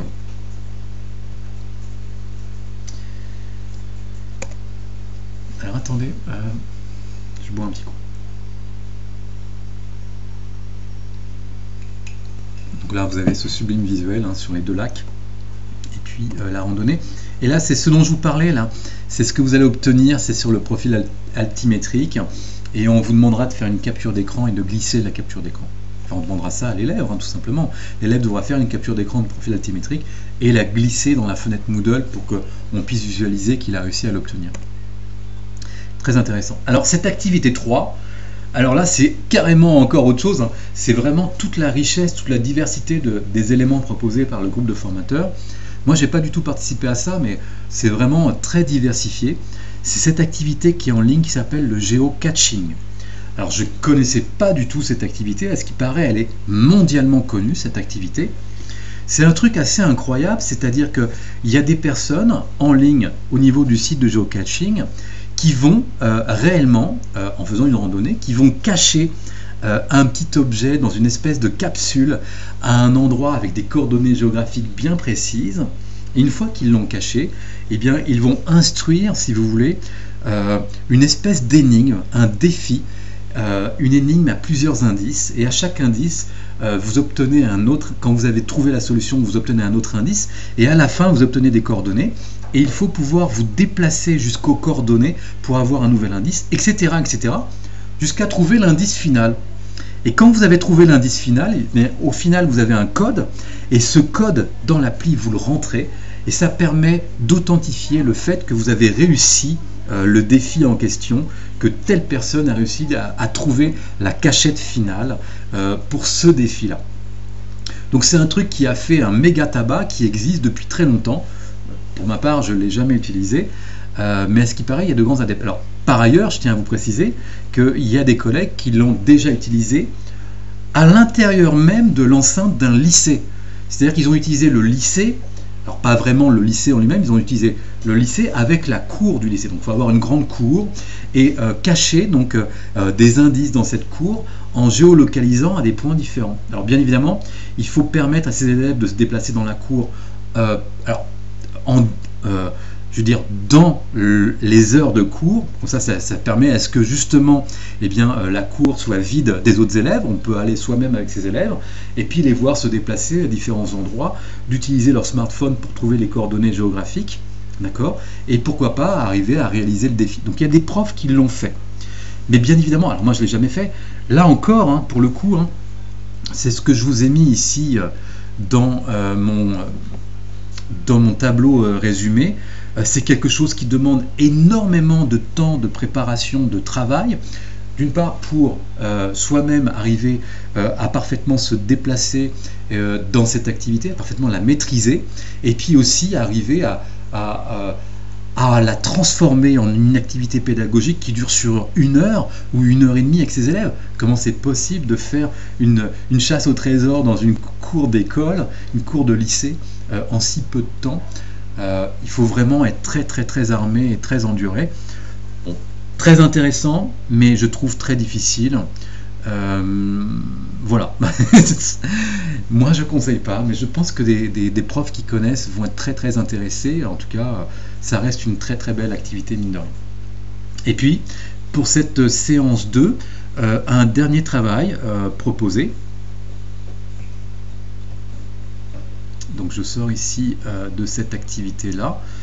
Un dernier travail, ici proposé, utilisation des outils du géoportail. Alors sur cette activité-là, c'est très intéressant ce site géoportail parce que c'est encore un autre portail de données cartographiques. Il est très très beau, il est très bien fait. Alors vous allez dire encore, hein, oui, mais justement c'est ça qui est magnifique, c'est que tous ces sites vont, c'est comme une chaussure, il y a une chaussure pour chaque pied. Donc vos élèves, il y en a peut-être qui vont adorer OpenStreetMap, il y en a peut-être qui vont adorer IGN Rando, il y en a d'autres qui vont préférer Géoportail, il y en a qui vont rester accrochés à Google Maps. Géoportail est lui aussi très très beau et très bien fait. Il permet de voir des cartes et lui aussi va permettre de voir différentes couches d'informations et notamment par ailleurs il va y avoir des activités où vous pourrez mesurer des périmètres de lacs. Donc ça vous étonnera pas, c'est encore le collègue qui aime la Corse et qui aime les randonnées qui a fait un travail sur le lac de Mélo. Avec le site du Géoportail, on peut calculer le périmètre justement de ce lac de Mélo, et donc ça permet de savoir combien de temps ça va nous prendre de faire le tour du lac de Mélo par exemple. Vous voyez? Donc des activités là encore assez intéressantes avec ce site qui permet aussi, le site de Géoportail, on en vient à demander dans l'activité Moodle d'observer le profil altimétrique, pourquoi pas encore une fois d'un itinéraire qui fait le tour du lac. Mais au travers de la découverte de ce portail cartographique qui est là pour le coup qui est un portail public proposé par le gouvernement. Donc en tant qu'enseignant, c'est intéressant de montrer ce site Géoportail. Ok ? Alors là, pour le coup, là, pour ce Géoportail, je vous ai mis un temps bien plus réduit. Il est beaucoup plus facile d'accès, donc moi, vraiment, je vous le conseille, j'ai 20 minutes, aucune difficulté, intérêt 5. Quelles sont les pratiques? On peut mesurer les distances, on peut mesurer des surfaces, on peut obtenir des coordonnées et on peut définir aussi des itinéraires. Vraiment un petit bijou, il est vraiment très très intéressant. Et ce dernier élément vient clore cette séance numéro 2 proposée donc par le groupe formateur sur la cartographie. Et on en vient donc à la séance numéro 3. Séance numéro 3, donc troisième découpage réalisé dans ce programme de SNT sur la cartographie. Une partie qui, moi, je trouve très intéressante et c'est là vraiment que je pense, en tout cas, moi, j'aime bien donner un maximum de détails pour essayer d'accrocher les élèves. Véritablement, c'est quelque chose de très intéressant. C'est comprendre un peu comment ça fonctionne un satellite, les informations que le satellite envoie et comment est calculée au final notre position, nos coordonnées géographiques. C'est tout ce qui tourne autour de la trame NMEA. Qu'est-ce qu'une trame NMEA? Et réexploiter justement le contenu de cette trace GPS, donc arriver à exploiter cette trame pour sortir des informations. Donc voilà le découpage qui a été fait par le groupe formateur, avec une première activité. Cette activité, alors la première activité ici, ça va être une activité d'une analyse documentaire. Une analyse documentaire, alors on va vous proposer une trame et puis vous allez devoir, alors c'est un petit peu fastidieux, hein, je vous ai mis dans le document Excel, je vous ai mis que c'était donc à partir de cette trame, les élèves vont devoir un peu dépioter ce document pour essayer de repérer bien évidemment quelles sont les informations, alors quelle est l'heure d'envoi, quelle est la latitude, la longitude, donc je trouve que c'est un petit peu fastidieux. C'est une activité qui dure de l'ordre d'une quinzaine de minutes, qui est assez complexe quand même. J'ai mis 4 sur 5 de difficulté et qui n'est pas très intéressante. J'ai mis 2 au niveau de l'intérêt. On va aller la voir rapidement pour voir à quoi ça ressemble cette activité.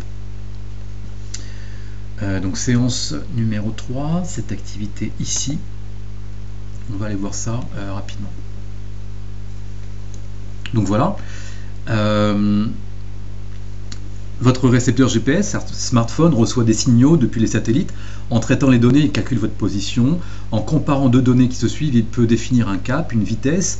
En plus des données de géolocalisation, telles que les coordonnées, l'altitude, le récepteur envoie ces infos sous forme de phrases électroniques, qui sont des trames. Et ces trames répondent à un standard, le standard NMEA 0183. Donner une définition de NMEA 0183, donc bien évidemment, il faut d'abord, c'est mieux quand même avoir fait un cours sur la trame NMEA. En attaché, vous trouverez un fichier texte contenant des trames NMEA nommé GPS locaux NMEA.text. Lisez les différents types de trames trouvées. Donc il y a des trames par exemple GGA, des trames GGP, etc. Il y a différents types de trames qui existent. Donnez une définition. Alors par exemple, pour définir une trame, eh bien, il faut dire type de trame. Ici, c'est une trame GP, donc Global Positioning GGA, pardon. Et puis on va définir que après, eh bien 145702.00, bah, ça c'est l'heure d'envoi, ok, 14h57 minutes, etc. Et puis ici on a la coordonnée, on a la latitude, puis après la longitude, etc. Donc on demande à l'élève de récupérer un fichier texte et à partir de ce texte d'analyser le contenu du trame. Ok. Alors où est-ce que se situe le contenu de la trame? Alors je sais pas trop, modifier rapport évaluer, je sais plus trop où est-ce qu'il est. Alors peut-être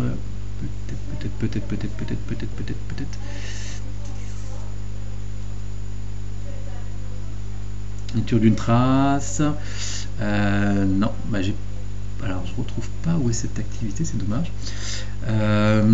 J'essaierai de la retrouver. Elle doit être quelque part. On nous dit un fichier texte, normalement il s'affiche en attaché, vous trouverez un fichier texte contenant les trames NMEA. Alors je suis étonné qu'on ne le trouve pas ici. Alors, mince. Alors attendez, je le cherche. Très bien, donc j'ai trouvé exactement l'endroit où se trouve ce fichier texte. Alors je vais vous montrer. Donc, quand vous êtes en fait dans le Moodle, et donc d'ailleurs quand vous avez sauvegardé et restauré ce Moodle, vous avez effectivement les activités ici que vous pouvez déplier les unes après les autres dans un autre onglet par exemple, mais vous avez aussi parfois des fichiers annexes, et ces fichiers annexes sont dans des dossiers. Donc si vous faites un clic droit ici sur séance 3 fichiers, on vous dit dans ce répertoire vous trouvez les fichiers utilisés dans les activités ci-dessus, ainsi qu'une activité Python. Je vous en parlerai tout à l'heure. Vous arrivez ici dans les différents éléments qui sont proposés dans ce dossier, et notamment vous allez trouver GPS, locaux, NMEA, texte. Et si vous faites un clic droit pour ouvrir ce document, eh bien vous allez tomber sur ce document texte qui est ici. Ce document texte, comme vous pouvez le voir, c'est un message envoyé par satellite. C'est exactement ce que moi je récupère quand j'utilise l'application qui s'appelle NMEA Tools. Donc je vous conseille, je vous en reparlerai tout à l'heure parce que j'ai fait moi-même une activité dans un Jupyter Notebook, une activité Python NMEA Tools. Donc vous installez sur un téléphone Android NMEA Tools, et NMEA Tools, quand vous lancez l'enregistrement, eh bien, il va capter 3 satellites qui vont vous envoyer des tonnes de trames NMEA, et vous allez exactement avoir ce document-là qui va s'enregistrer dans votre téléphone. Ce sont que des trames NMEA à la suite qui vous envoient des informations sur votre localisation. Okay. Alors, je ne sais pas si par ailleurs celui-ci a été fait avec NMEA Tools. Et donc par la suite, on vous demande justement de travailler.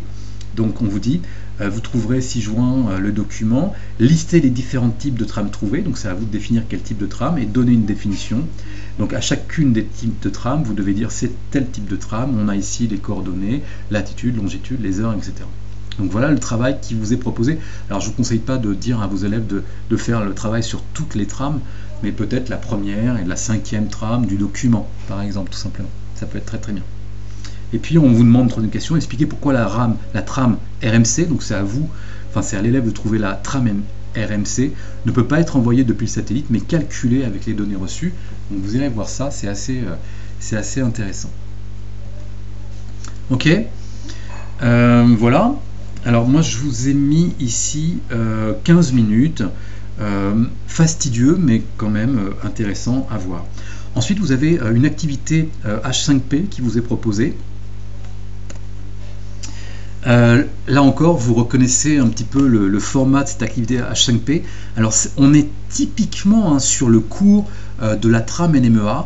Donc, pareil, là encore une fois, c'est un texte avec plein d'informations sur comment fonctionne une trame NMEA. Et vous avez des glissés, déposés. Et quand vous cliquez sur vérifier, et bien à ce moment-là, il vous met en vert les textes que vous avez bien positionnés et en rouge les textes que vous avez mal positionnés. Il vous donne le nombre de points que vous avez obtenus. Donc ça c'est assez intéressant, ça prend 5 minutes à faire par l'élève, c'est absolument pas difficile, j'ai mis un intérêt 4 et ça permet justement de refixer correctement les informations. Bien évidemment il faut d'abord avoir donné un document de cours à l'élève pour lui expliquer ce qu'est une trame NMEA. D'accord ?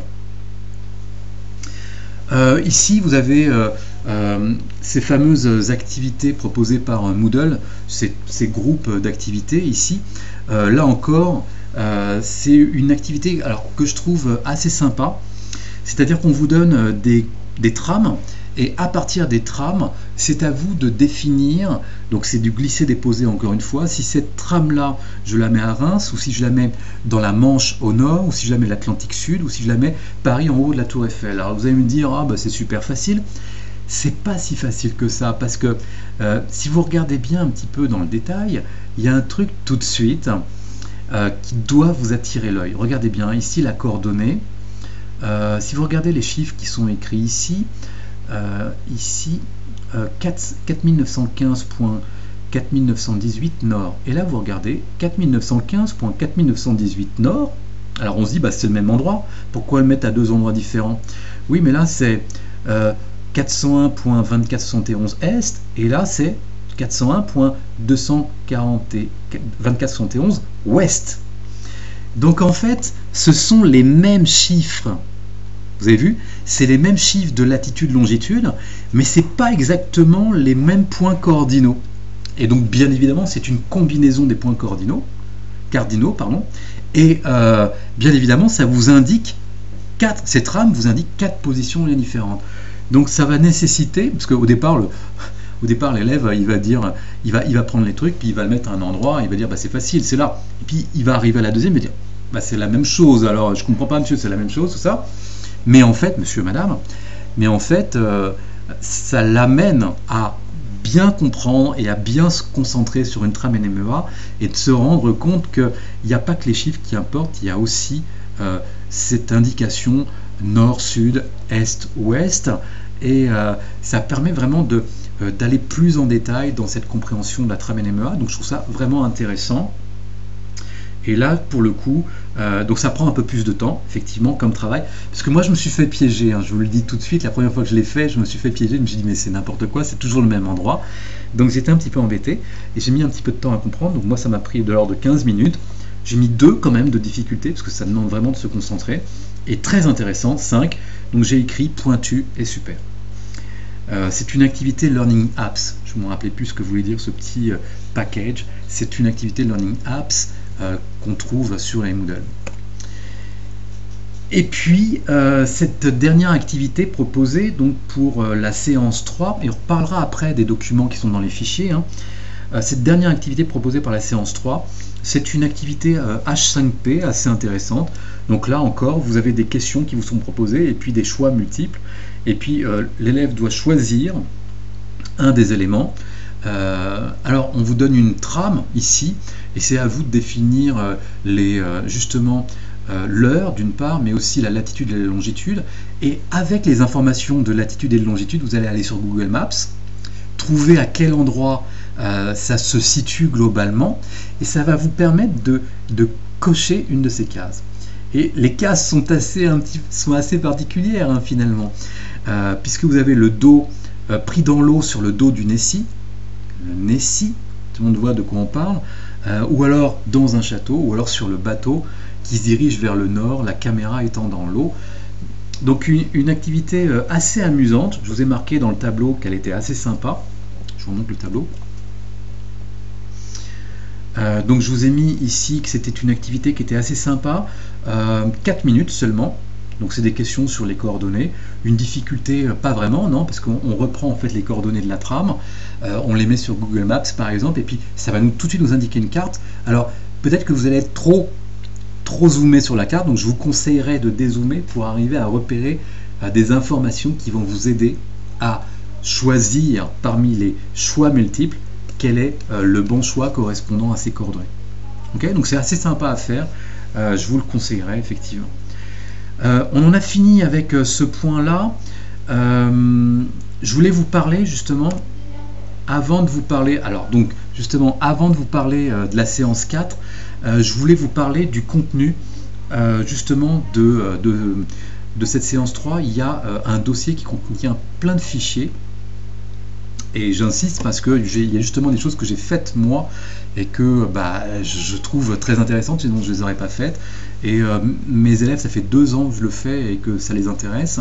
C'est cette activité qui est là, qui va utiliser un petit algorithme Python, je ne sais plus, il y a 50 lignes je crois, et qui va permettre justement d'analyser une multitude de trames NMEA. Donc Python va analyser une multitude, comme on a vu tout à l'heure, un fichier texte avec une multitude de trames NMEA. Et bien l'élève va copier-coller dans le fichier texte toute la trame NMEA et va l'insérer carrément dans l'algorithme Python. Il y a un endroit où c'est clairement visible, où on insère, parce qu'il y a déjà des trames qui sont insérées, au cas où l'élève n'arrive pas à avoir ses propres trames, il y a déjà des trames insérées, mais il peut très bien amener ses propres trames et les insérer en place, et puis on va utiliser ça sous la forme d'un Jupyter Notebook. Alors, je ne sais pas si vous avez déjà utilisé les Jupyter Notebook, mais ici, je vous ai mis un document .doc. Pour vous, c'est l'occasion, si vous ne l'avez jamais utilisé. C'est un document en A4 recto verso qui explique exactement comment mettre en route un serveur pour avoir un Jupyter Notebook. C'est très simple et très pratique parce que un notebook permet d'avoir une activité Python dans une page web. Et c'est vraiment super parce que l'élève va pouvoir modifier, pourquoi pas, le code Python par endroit. Et quand il fera exécuter le code Python, il verra le résultat juste en dessous.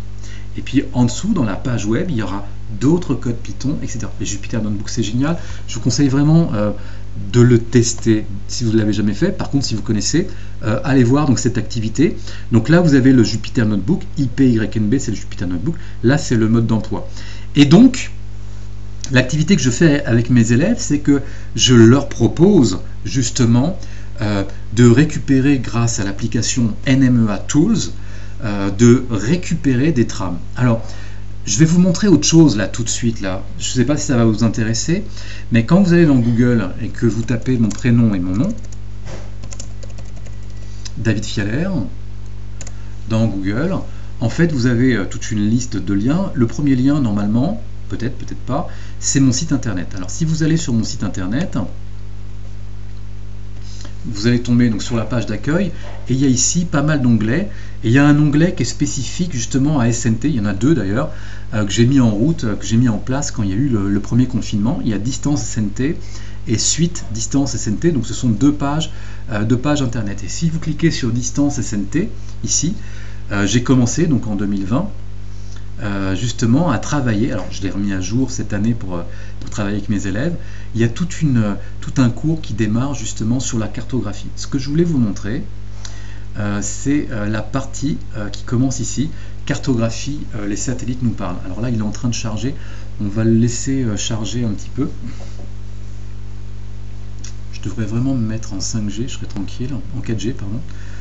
Je serai tranquille. Là, il est en train de charger, en fait, dans ma page web, il y a des endroits où il y a des vidéos YouTube, donc il est en train de charger les visuels des vidéos YouTube. Alors attendez, je vais faire pause. Et voilà, donc c'est bon. L'affichage a été fait. Alors sur mon site, donc le cours commence comme ça. On fait des coordonnées géographiques avec l'activité GeoGebra. Notamment, on voit des vidéos superbes sur l'histoire de la cartographie, des très belles vidéos que je vous propose de regarder, qui sont vraiment sublimes. Et puis vous avez cette fameuse vidéo qui explique un petit peu le fonctionnement du GPS et la trilatération, cette vidéo que je vous avais conseillée, qui est très très bien. Et c'est cette activité-là qui a été proposée dans le groupe formateur, une activité que j'ai faite, qui est très intéressante, et elle est décrite dans cette page, à cet endroit-là. Les satellites nous parlent. Et ici, mes élèves avaient quelques difficultés d'installation, donc je leur ai fait justement une petite vidéo d'aide pour leur expliquer qu'est-ce qu'ils devaient faire en détail et de leur montrer en capture d'écran vidéo, comment ils allaient s'y prendre.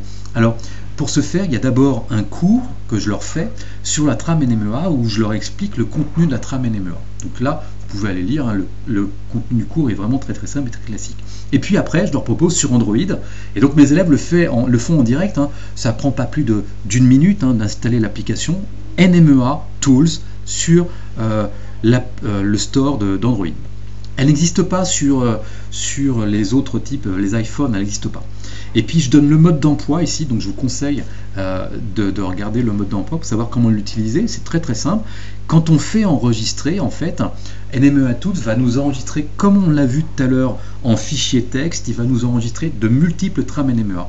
Ensuite, ce que je propose aux élèves, c'est ce fichier trame NMEA en fichier texte. Je leur propose en Bluetooth, donc là j'explique comment on fait, d'envoyer ce fichier texte depuis leur téléphone vers l'ordinateur, et mes étudiants, enfin mes élèves le font sans aucun souci. Et ensuite, je leur demande de récupérer le fameux Jupyter Notebook dont je vous ai parlé tout à l'heure. Alors, ne prenez pas celui qui est celui qui est ici dans la formation, parce que c'est l'ancienne formule, c'est celui de l'année dernière. Et je vous explique pourquoi, tout simplement parce qu'en réalité, dans cette ancienne version, eh bien, si l'élève comprend le langage Python, eh bien, il va trouver la solution du travail dirigé, parce qu'à un moment donné, il y a un if, et il y a si la réponse égale machin, et bien à ce moment-là, l'élève a bon. Donc si l'élève est un petit peu futé et qui s'y connaît un petit peu en langage Python, il va tout de suite trouver la réponse, il va faire un copier-coller du code dans le Jupyter Notebook, et puis il va faire un coller, et il n'aura pas travaillé en fait. Donc cette version-là, elle est moyenne. Je vous conseillerais de prendre cette version-là que j'ai actualisée cette année, où en fait, je ne donne pas texto dans le code la réponse, mais je fais faire un travail à Python pour qu'il trouve et qu'il construise en concaténant, qu'il trouve lui-même la réponse dans la trame NMEA. Donc ce qui fait que globalement, l'élève ne va pas trouver directement dans le code Python la réponse. Donc il ne pourra pas faire un copier-coller. Par contre, si vous avez vraiment des élèves ultra futés, mais dans ce cas-là, il faut direct les inscrire en NSI, hein, c'est-à-dire qu'ils comprennent que la réponse est construite par concaténation et qu'elle va se retrouver dans une variable bien définie qui a tel nom, eh bien il lui suffira juste de demander dans le Jupyter Notebook de présenter le résultat de la variable et il aura la réponse. Mais ça, il faut quand même être un petit peu futé et avoir compris le code Python. Bon voilà, donc je vous conseillerais de prendre celui-là. Et c'est une activité que voilà, je trouve assez intéressante. Et voilà. Bon, il y a une autre activité ici qui s'appelle Libergier Map IPYNME. Là encore, c'est moi qui l'ai réalisée, elle est très intéressante. C'est encore en utilisant le Jupyter Notebook. Donc là encore, vous pouvez utiliser cette notice ici, Jupyter Notebook.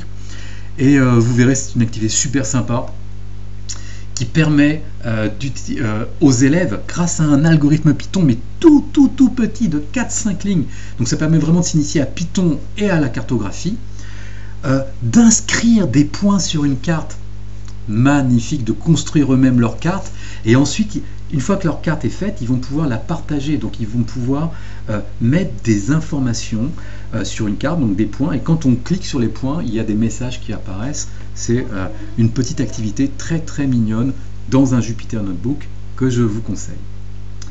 Ok, bah voilà, on a fait le tour de cette séance 3, on a fait quand même un sacré tour, hein. On va en venir à présent à cette dernière partie, ce dernier découpage de cette séance de cartographie, donc la séance 4. Et donc cette séance 4 va cette fois-ci s'intéresser plus précisément et aller voir en détail ces notions d'itinéraire. Qu'est-ce qu'un itinéraire? Et puis aussi ces notions de graphe. Parce que faire un itinéraire, en fait, c'est dessiner un graphe, c'est-à-dire relier des points. Et il y a des calculs à faire sur les graphes, donc on en viendra à parler de l'algorithme de Dijkstra, qui permet effectivement de déterminer quel est le chemin le plus court, qui n'est pas forcément intuitif pour aller d'un point A à un point Z. D'accord? Et puis on verra qu'il y a des activités Python aussi très intéressantes. Donc je vous parlerai de deux activités Python. Une qui est dans le Moodle intégrée elle-même, qu'on appelle ça une activité TrinkNet. C'est sublime parce que c'est du Python intégré dans Moodle. Vous verrez, c'est génial. Et l'activité est très simple et très jolie à utiliser, je vous la conseille. Et puis il y a une autre activité qui est déjà un petit peu plus balèze, un peu plus complexe et peut-être moins simple d'utilisation. C'est un algorithme que j'ai créé qui va permettre aux élèves, à partir d'une feuille Excel, de construire eux-mêmes toute une carte et de demander ensuite à l'algorithme de présenter quel est l'itinéraire le plus court. Et en fait, ce qui va être sympa, c'est que l'algorithme travaille en présentant les coulisses, c'est-à-dire qu'il explique comment il fait pour calculer le meilleur trajet. Donc c'est un algorithme que j'ai préparé en Python. Bon, je vous en parlerai un petit peu tout à l'heure. Alors premièrement, ce qui vous est proposé, donc une activité H5P de recherche d'un itinéraire. Alors voilà, on retrouve la Corse avec notre formateur qui adore la Corse. Et bien justement, ça c'est un truc qui est vraiment très bien fait, que j'ai trouvé très intéressant, parce que ça ne demande pas du tout à l'élève d'utiliser son ordinateur. Alors bien évidemment, on est sur Moodle, etc. Mais ça va demander à l'élève de regarder visuellement une carte. C'est un peu à la méthode à l'ancienne, d'accord? Et l'élève, il a une carte, et sur cette carte, il y a écrit des villes, et on va lui dire tu dois aller de telle ville à telle ville, quel est le chemin le plus court? Et donc lui, il va regarder tous les chemins possibles, et il doit calculer, effectivement, il y a des distances, mais il y a aussi des durées d'un point à un autre, et donc il doit faire la somme des différentes durées pour arriver à définir quel est le trajet le plus court. Donc ça c'est assez intéressant quand même, ça prend 5 minutes, donc c'est assez rapide, c'est très facile, c'est très intéressant, je vous ai mis sans ordi, très bien. Ça c'est sublime, c'est une vidéo, donc dans Moodle vous avez accès à cette vidéo YouTube, vraiment très bien, ça vous explique l'algorithme de Dijkstra, Dijkstra, mathématicien, qui qui est à l'origine de la théorie des graphes qui permettent de construire les itinéraires. Et ces itinéraires vont vous être expliqués de A à Z. Donc vous avez différents points de A à H. Et quand vous allez suivre cette vidéo, il va vous expliquer petit à petit comment se construit. Alors, un algorithme, en fait, ça vous explique par un tableau comment l'algorithme, donc le programme qui peut se faire en Python par exemple, comment cet algorithme travaille et comment est-ce qu'il retient les meilleurs passages de l'itinéraire et comment finalement est construit l'itinéraire final. Cette vidéo, franchement, en tant que prof, vous ne pouvez pas passer à côté. Elle est compliquée, donc c'est vrai qu'elle est un petit peu plus adaptée à des élèves, on va dire, qui aiment les maths, assurément, hein, mais elle peut être très intéressante pour montrer quand même qu'il y a de la complexité, que c'est pas tout simple de faire un itinéraire au niveau numérique. Et ça, c'est très très très intéressant. Alors, ça, une activité qui prend un peu plus de temps, je vous ai mis 12 minutes, donc 12 minutes de vidéo, dans laquelle il faut vraiment être concentré, parce qu'en fait, il y a une procédure. Et cette procédure va se répéter toutes les lignes. Et vous allez voir que de ligne en ligne, ça devient tellement un petit peu confus qu'on a parfois on a l'impression d'être perdu, de perdre la procédure. Donc il faut être très très très concentré. Donc je vous ai mis une difficulté de 2 et un intérêt de 4 sur 5. Donc je vous ai mis complexe mais très intéressant. Donc pourquoi pas regarder vraiment, si vous avez des élèves très studieux, leur montrer ça, c'est vraiment sublime. Ok. Troisième partie. Alors là, troisième partie sublime, très intéressant. Cette activité avec un calcul d'itinéraire, c'est du Python. C'est-à-dire que vous êtes dans Moodle et dans Moodle, vous avez la possibilité d'avoir une console Python qui s'affiche avec vous avez deux parties. Vous avez une partie d'une fenêtre où il y a le code. Alors vous avez vu qu'il y a différentes librairies qui vont s'ouvrir et qui vont fonctionner sur votre ordinateur, hein, et sur l'ordinateur, quel que soit le niveau de son ordinateur. Donc ça, il n'y aura pas de souci. Et puis là, vous aurez une fenêtre de visualisation de ce que vous obtenez. Et ce qui est génial, c'est que ce petit programme-là, qui fait à peine une trentaine de lignes, eh bien, va dessiner une carte, parce qu'il y a différents points. Vous avez les points ici A jusqu'à H. Et puis, il va définir des distances entre les points. Alors, vous ferez attention quand même, les distances ici, les dessins des distances ne sont pas proportionnels à la vraie distance. Parce qu'il fallait faire en sorte, bien évidemment, que toute la carte tienne dans ce graphique. Mais il y a écrit le chiffre qui vous indique les distances. Et puis, en fonction des villes, parce que ça peut être des villes, eh bien, vous avez ici, par exemple, entre I et E, directement, il n'y a pas de chemin. Par contre, entre I et la lettre D, par exemple, il y a un chemin et il fait 40 km. D'accord? Et c'est ça qui est intéressant.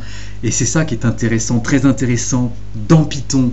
C'est-à-dire que l'élève, de manière très facile et très intuitive, s'il regarde ce qui est écrit à gauche, eh bien, il comprend tout ce qui se passe très rapidement. Regardez, même si on ne comprend pas l'anglais, ici, il y a un couple, c'est un tuple. Entre le point A et le point B, il y a une distance, il y a un poids. Ici, le weight, qui est de 40. Et on voit bien qu'entre A et B, il y a 40. Okay? Puis entre B et E, il y a une distance de 100. Bien, entre B et E, il y a une distance de 100. Donc finalement, l'élève va pouvoir modifier ici le langage Python en modifiant juste les petits paramètres, pourquoi pas, et il pourra avoir une nouvelle carte. Et ce qui est intéressant, c'est que, bien évidemment, sans avoir à comprendre ici ce que fait le petit algorithme, eh bien, il vous donne non seulement le graphe, mais il vous donne aussi le trajet le plus court en termes de distance, 215, et le trajet, c'est-à-dire l'itinéraire. C'est-à-dire si vous voulez aller de A à I, et alors ça aussi on peut le choisir là-dedans, si vous voulez aller de A à I, il va vous dire, il faudra faire A, puis C, puis F, et enfin I. Et vous allez voir, l'exercice, en fait, va demander à l'élève de modifier un petit peu l'algorithme Python de manière à faire des choses différentes. On va aller voir cette activité, elle est vraiment sublime, elle vaut vraiment le coup d'œil. Donc on va aller la voir, vous allez voir, c'est très intéressant. Je vous conseille vraiment vous-même d'aller y regarder, d'aller y faire un petit tour. Donc ici, voilà. Alors vraiment pas simple, hein. BG du 52, alors on ne sait pas qui c'est BG du 52, veut se rendre à la plage de Sainte-Marie-du-Lac en partant de Saint-Dizier en bus. Alors on voit qu'ici on a différents lieux, donc Saint-Dizier, d'accord, et puis on cherche Sainte-Marie-du-Lac, Sainte-Marie-du-Lac, Sainte-Marie-du-Lac. Et en fait, ce que vous comprenez, c'est que vous avez ici des distances, premièrement, et aussi des temps. Donc entre Saint-Dizier et Hallignicourt, on a 6 km et ça prend 9 minutes. Donc en fait ici, on n'a aucune carte. Donc c'est balèze. On n'a aucune carte. Et d'ailleurs, là, pour l'instant, il ne vous dessine rien. Il faudra faire un run pour le dessiner. Et ce qu'on va vous demander, en fait, ce qu'on va demander à l'élève, c'est tout simplement de modifier cet algorithme pour lui permettre effectivement de récupérer toutes ces données. Alors, ce que va faire l'élève, c'est par exemple Saint-Dizier-Hallignicourt, 6 km. Donc, il va le faire en kilomètres. Et donc, il va écrire ici A. Alors, il va dire A, c'est Saint-Dizier. Donc, il va écrire Saint-Dizier-Hallignicourt et il va écrire distance 5 km. Donc, ça demande quand même de comprendre ici comment c'est construit. Il ne s'agit pas du tout de l'élève de comprendre le langage Python. Il suffit juste qu'il attrape ici cette ligne, qu'il fasse un copier-coller. Donc, je copie. Je vais à la ligne, je fais entrer. Vous voyez, je suis dans la console, c'est ça qui est vraiment génial. Je fais un CTRL-V, je copie exactement la même, et puis je lui dis n'importe quoi. Ici, à la place du D, je vais écrire Saint-Dizier. Alors, il y a quand même un truc, parce que mes élèves l'ont fait, et ils se sont retrouvés quelque peu accidentés par moment. Il faut faire attention à bien écrire l'orthographe. Alors, peu importe qu'ils écrivent mal l'orthographe, ce qui compte, c'est que le Saint-Dizier sur une ligne soit le même que le Saint-Dizier sur l'autre ligne. Donc faites bien attention. Donc ici, il suffit tout simplement de copier. Je copie, je vais en dessous, et là, dans cette ligne, entre les deux guillemets, je double-clique, et je fais un CTRL-V, il me met Saint-Dizier. Et partout où je veux mettre Saint-Dizier, eh bien, j'aurai juste à faire un copier-coller. Hallignicourt, je double-clique, j'ai Hallignicourt, je fais CTRL-C, et j'ai 6 km entre Saint-Dizier et Hallignicourt, et voilà mon premier paf, et j'écris wait ici, 6 km. Donc, une fois que j'aurai récupéré toutes les distances, parce qu'en fait, vous l'avez compris, tout ça là, je vais le virer, donc tout ceci, je vais les virer. C'est des informations qui concernent des petites distances entre A et H, mais moi je n'ai plus du tout A et H. Donc une fois que j'aurai, moi ce que je dois faire, c'est uniquement transcrire toutes ces informations-là, les transcrire de la même manière que ce qu'il y a sur cette ligne-là. Donc toutes ces lignes-là, hop, je les efface. Et puis de nouveau, je fais un copier, clac, et je fais un CTRL-V. Alors pardon, je vais à la ligne et je fais un CTRL-V. Et j'ai ma deuxième ligne. Alors bien évidemment, je ne la laisse pas telle qu'elle. Je continue. Donc je vous conseille bien évidemment de vous entraîner vous avant. Donc par exemple, pour aller de Hallignicourt à Laneuville au Pont, 2,1 km. Donc je vous montre. Donc ici, alors, prenez bien l'ensemble, parce que là il y avait un tiret, c'est pour ça qu'il n'a pas voulu nous le faire. Donc de Hallignicourt jusqu'à Laneuville au Pont. Donc là pareil, il y a des espaces, donc il faut bien tout prendre. Laneuville au Pont. En fait, j'ai des élèves, en fait, quand ils l'ont fait, ils l'ont écrit eux-mêmes à la main plutôt que faire des copier-coller. Et des fois, ils mettaient des majuscules, des fois, ils mettaient des minuscules. C'est pour ça que ça ne marchait pas. Donc, Laneuville au Pont, donc je leur conseille vraiment de faire des copier-coller. Vous verrez, ça marchera mieux. Et là, on a 2,1 km. 2,1, c'est plutôt 2 points. Et ça y est. Ça y est. Donc là, j'ai mis que 2 informations. Vous allez dire, c'est complètement nul, je suis un petit peu feignant. Oui, pourquoi pas. Donc, c'est fait. Et je vais tout simplement faire un run. Quand vous faites un run, eh bien, vous avez le serveur Moodle qui fait tourner Trinket, il attend, et puis en fait il va vous dessiner le graphique. Et voilà, alors il vous mettra toujours ici comme quoi il n'est pas content parce que ça s'écrit plus comme ça le code, etc. Mais peu importe, regardez, c'est magnifique. Vous avez ici, alors vous pouvez attraper ici et élargir, ok, et puis vous avez ici la carte qui s'est dessinée. Donc d'accord, et vous avez vos distances. Alors bien évidemment, pour l'instant ici, il n'y a que 3 villes et il n'y a que 2 distances. Mais au final, l'élève, quand il fera l'activité, il y aura toutes les villes, il y aura toutes les distances. Et bien évidemment, on vous dit, lancez le script Python par run, observez le résultat dans la fenêtre de droite. Sur une feuille, représentez le graphe correspondant au tableau ci-dessus. Modifiez le script suivant pour qu'il détermine l'itinéraire le plus rapide. Alors l'itinéraire entre Sainte-Marie-du-Lac et Saint-Dizier-du-Bus. Alors bien Saint-Dizier en bus. Bien évidemment, vous ferez attention dans l'algorithme. Regardez bien, il faut qu'on aille voir ici. On va aller voir ici. Je vous explique. Il faudra lui dire que vous voulez le trajet le plus court, non pas entre A et I, mais entre, je ne sais plus ce que c'était, je ne me rappelle plus, ça y est, j'ai oublié, entre Saint-Dizier et Sainte-Marie-du-Lac. Donc ici, vous devrez écrire Saint-Dizier, Sainte-Marie-du-Lac, Saint-Dizier, Sainte-Marie-du-Lac, et vous aurez donc le trajet le plus court qui va être calculé, et le trajet le plus court qui va être calculé, alors qui peut être calculé en temps ou en kilomètres, ça dépend de ce que vous avez mis, mais surtout il vous mettra les étapes. Ok, le PAF, les étapes. Une activité sublime à faire, je vous conseille vous-même en tant que prof de la faire, et puis vraiment de lancer vos élèves dessus. Alors je lui ai mis quoi comme appréciation pour cette activité?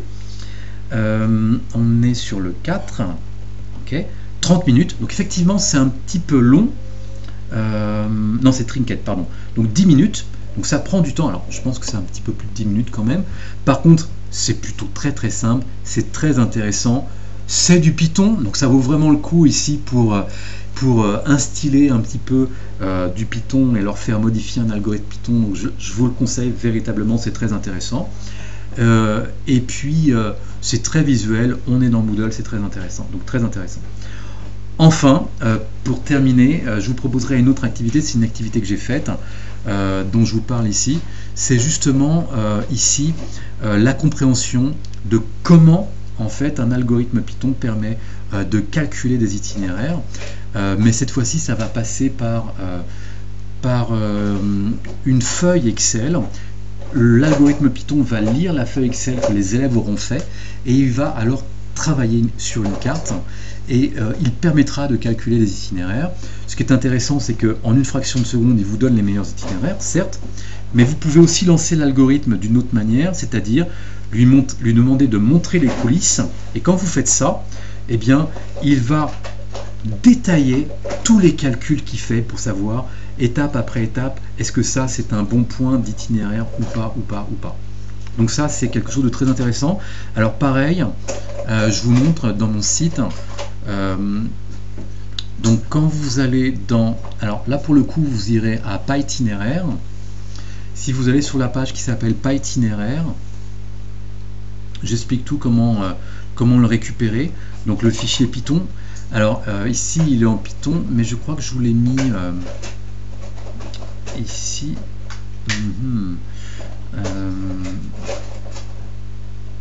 Oui, dans le dossier en fait il est ailleurs, alors que je m'y retrouve un petit peu. Hop, ici. Voilà, c'est cette activité-là, activité 3, compréhension d'un algorithme. Donc voilà, je vous l'ouvre, donc ce dossier. Et dans ce dossier, vous avez de multiples documents. Vous avez notamment la carte, parce qu'en en fait, on apprend avec cette activité que les algorithmes qui font des itinéraires, il faut faire très attention qu'ils ne tournent pas en rond. Donc dans l'activité que je vous propose, justement, l'élève est amené à voir que ça peut être une principale activité, difficulté. Alors justement, vous avez un document doc ou ici PDF qui vous explique tout le détail, comment mettre en place l'activité, en commençant par la feuille Excel à partir de la carte. C'est l'élève qui lui-même va déterminer les points par point, combien de kilomètres ça fait entre chaque point. Et puis ensuite, comment Python récupère la feuille Excel pour obtenir les informations de distance. Et enfin, quand vous lancez l'activité Python, justement, alors vous voyez, c'est un notebook. Donc je vous conseille de le prendre ici plutôt que sur la feuille, sur la page web de mon site. Ici vous avez le notebook. Quand vous lancez le notebook, en fait vous verrez l'activité va se mettre en place elle-même toute seule et vous serez parfaitement guidé. Voilà, 1h53. Il nous reste donc un petit... Donc si vous êtes en formation, normalement vous avez 1 heure de temps de plus avec moi pour tester vous-même les activités et puis bien évidemment poser un maximum de questions si nécessaire. Donc ça c'est caché par les étudiants. Ce que vous propose aussi le groupe de formateurs, c'est des activités sans ordinateur. Parce que oui, effectivement, tous les lycées ne sont pas en 4.0. Donc pour les lycées qui ne sont pas en 4.0 et qui peuvent que travailler à partir d'activités papier, et bien là vous avez tout un tas d'activités débranchées qui sont assez intéressantes, qui permettent soit de travailler avec du papier, soit avec des smartphones, sur les trams NMEA par exemple, ou sur des itinéraires. Donc il faut aller fouiller un petit peu, vous trouverez certainement des choses assez intéressantes. Et puis à la fin de cette page web Moodle, vous avez possibilité de cliquer ici, c'est ça dont je vous parlais, pour faire la sauvegarde de tout ce Moodle en entier, mais vraiment tout et tout et tout. Vous faites votre sauvegarde, ça prend du temps, faites-le bien. Une fois qu'il est fait, vous allez sur votre propre Moodle. Un petit conseil, parce que moi je l'ai fait souvent, je vous conseille de le faire non pas depuis chez vous, à moins que vous ayez vraiment... moi je suis à la campagne, je suis en Wi-Fi, donc je suis obligé de me mettre en 4G, mais si vous le faites depuis le lycée, ça va être hyper rapide, ça va glisser tout seul. Donc vous le récupérez depuis le campus académique, vous le téléchargez, vous le mettez dans vos téléchargements, et puis après vous allez dans votre Moodle. Dans votre Moodle, dans vos tableaux de bord, vous créez un nouveau cours vide. Et une fois que vous avez votre nouveau cours vide, il vous met section 1, section 2, section 3, peu importe. Dans vos légendes en haut à droite, vous faites restaurer. Et là, il va vous demander, vous voulez restaurer quel fichier Moodle. Vous lui faites restaurer ce fichier Moodle que j'ai enregistré dans mes téléchargements. Il va vous demander plein de choses. Est-ce que vous voulez récupérer les activités machin, les learning apps, etc., etc. Vous faites oui, oui, oui. Vous répondez oui à tout. Et vous allez récupérer à vous tout le Moodle. Et vous pourrez, si vous voulez, cacher certaines parties ou utiliser certaines parties ou non. Ok ? Voilà, j'ai fait le tour. J'espère que vous trouverez effectivement l'ensemble de ce travail réalisé par les formateurs très intéressant. J'espère que vous avez pris des notes et qu'il y a plein de choses qui vous ont intéressé. Vous avez vu, 4 séances avec beaucoup de supports, d'activités qui vous sont proposées, qui sont très intéressantes. Donc moi je vous dis peut-être à une prochaine fois sur une autre formation SNT. N'hésitez pas à me poser des questions si vous avez besoin. Vous m'envoyez un mail et je serai ravi d'y répondre si nécessaire. Voilà, je vous souhaite une bonne fin de journée et à une prochaine.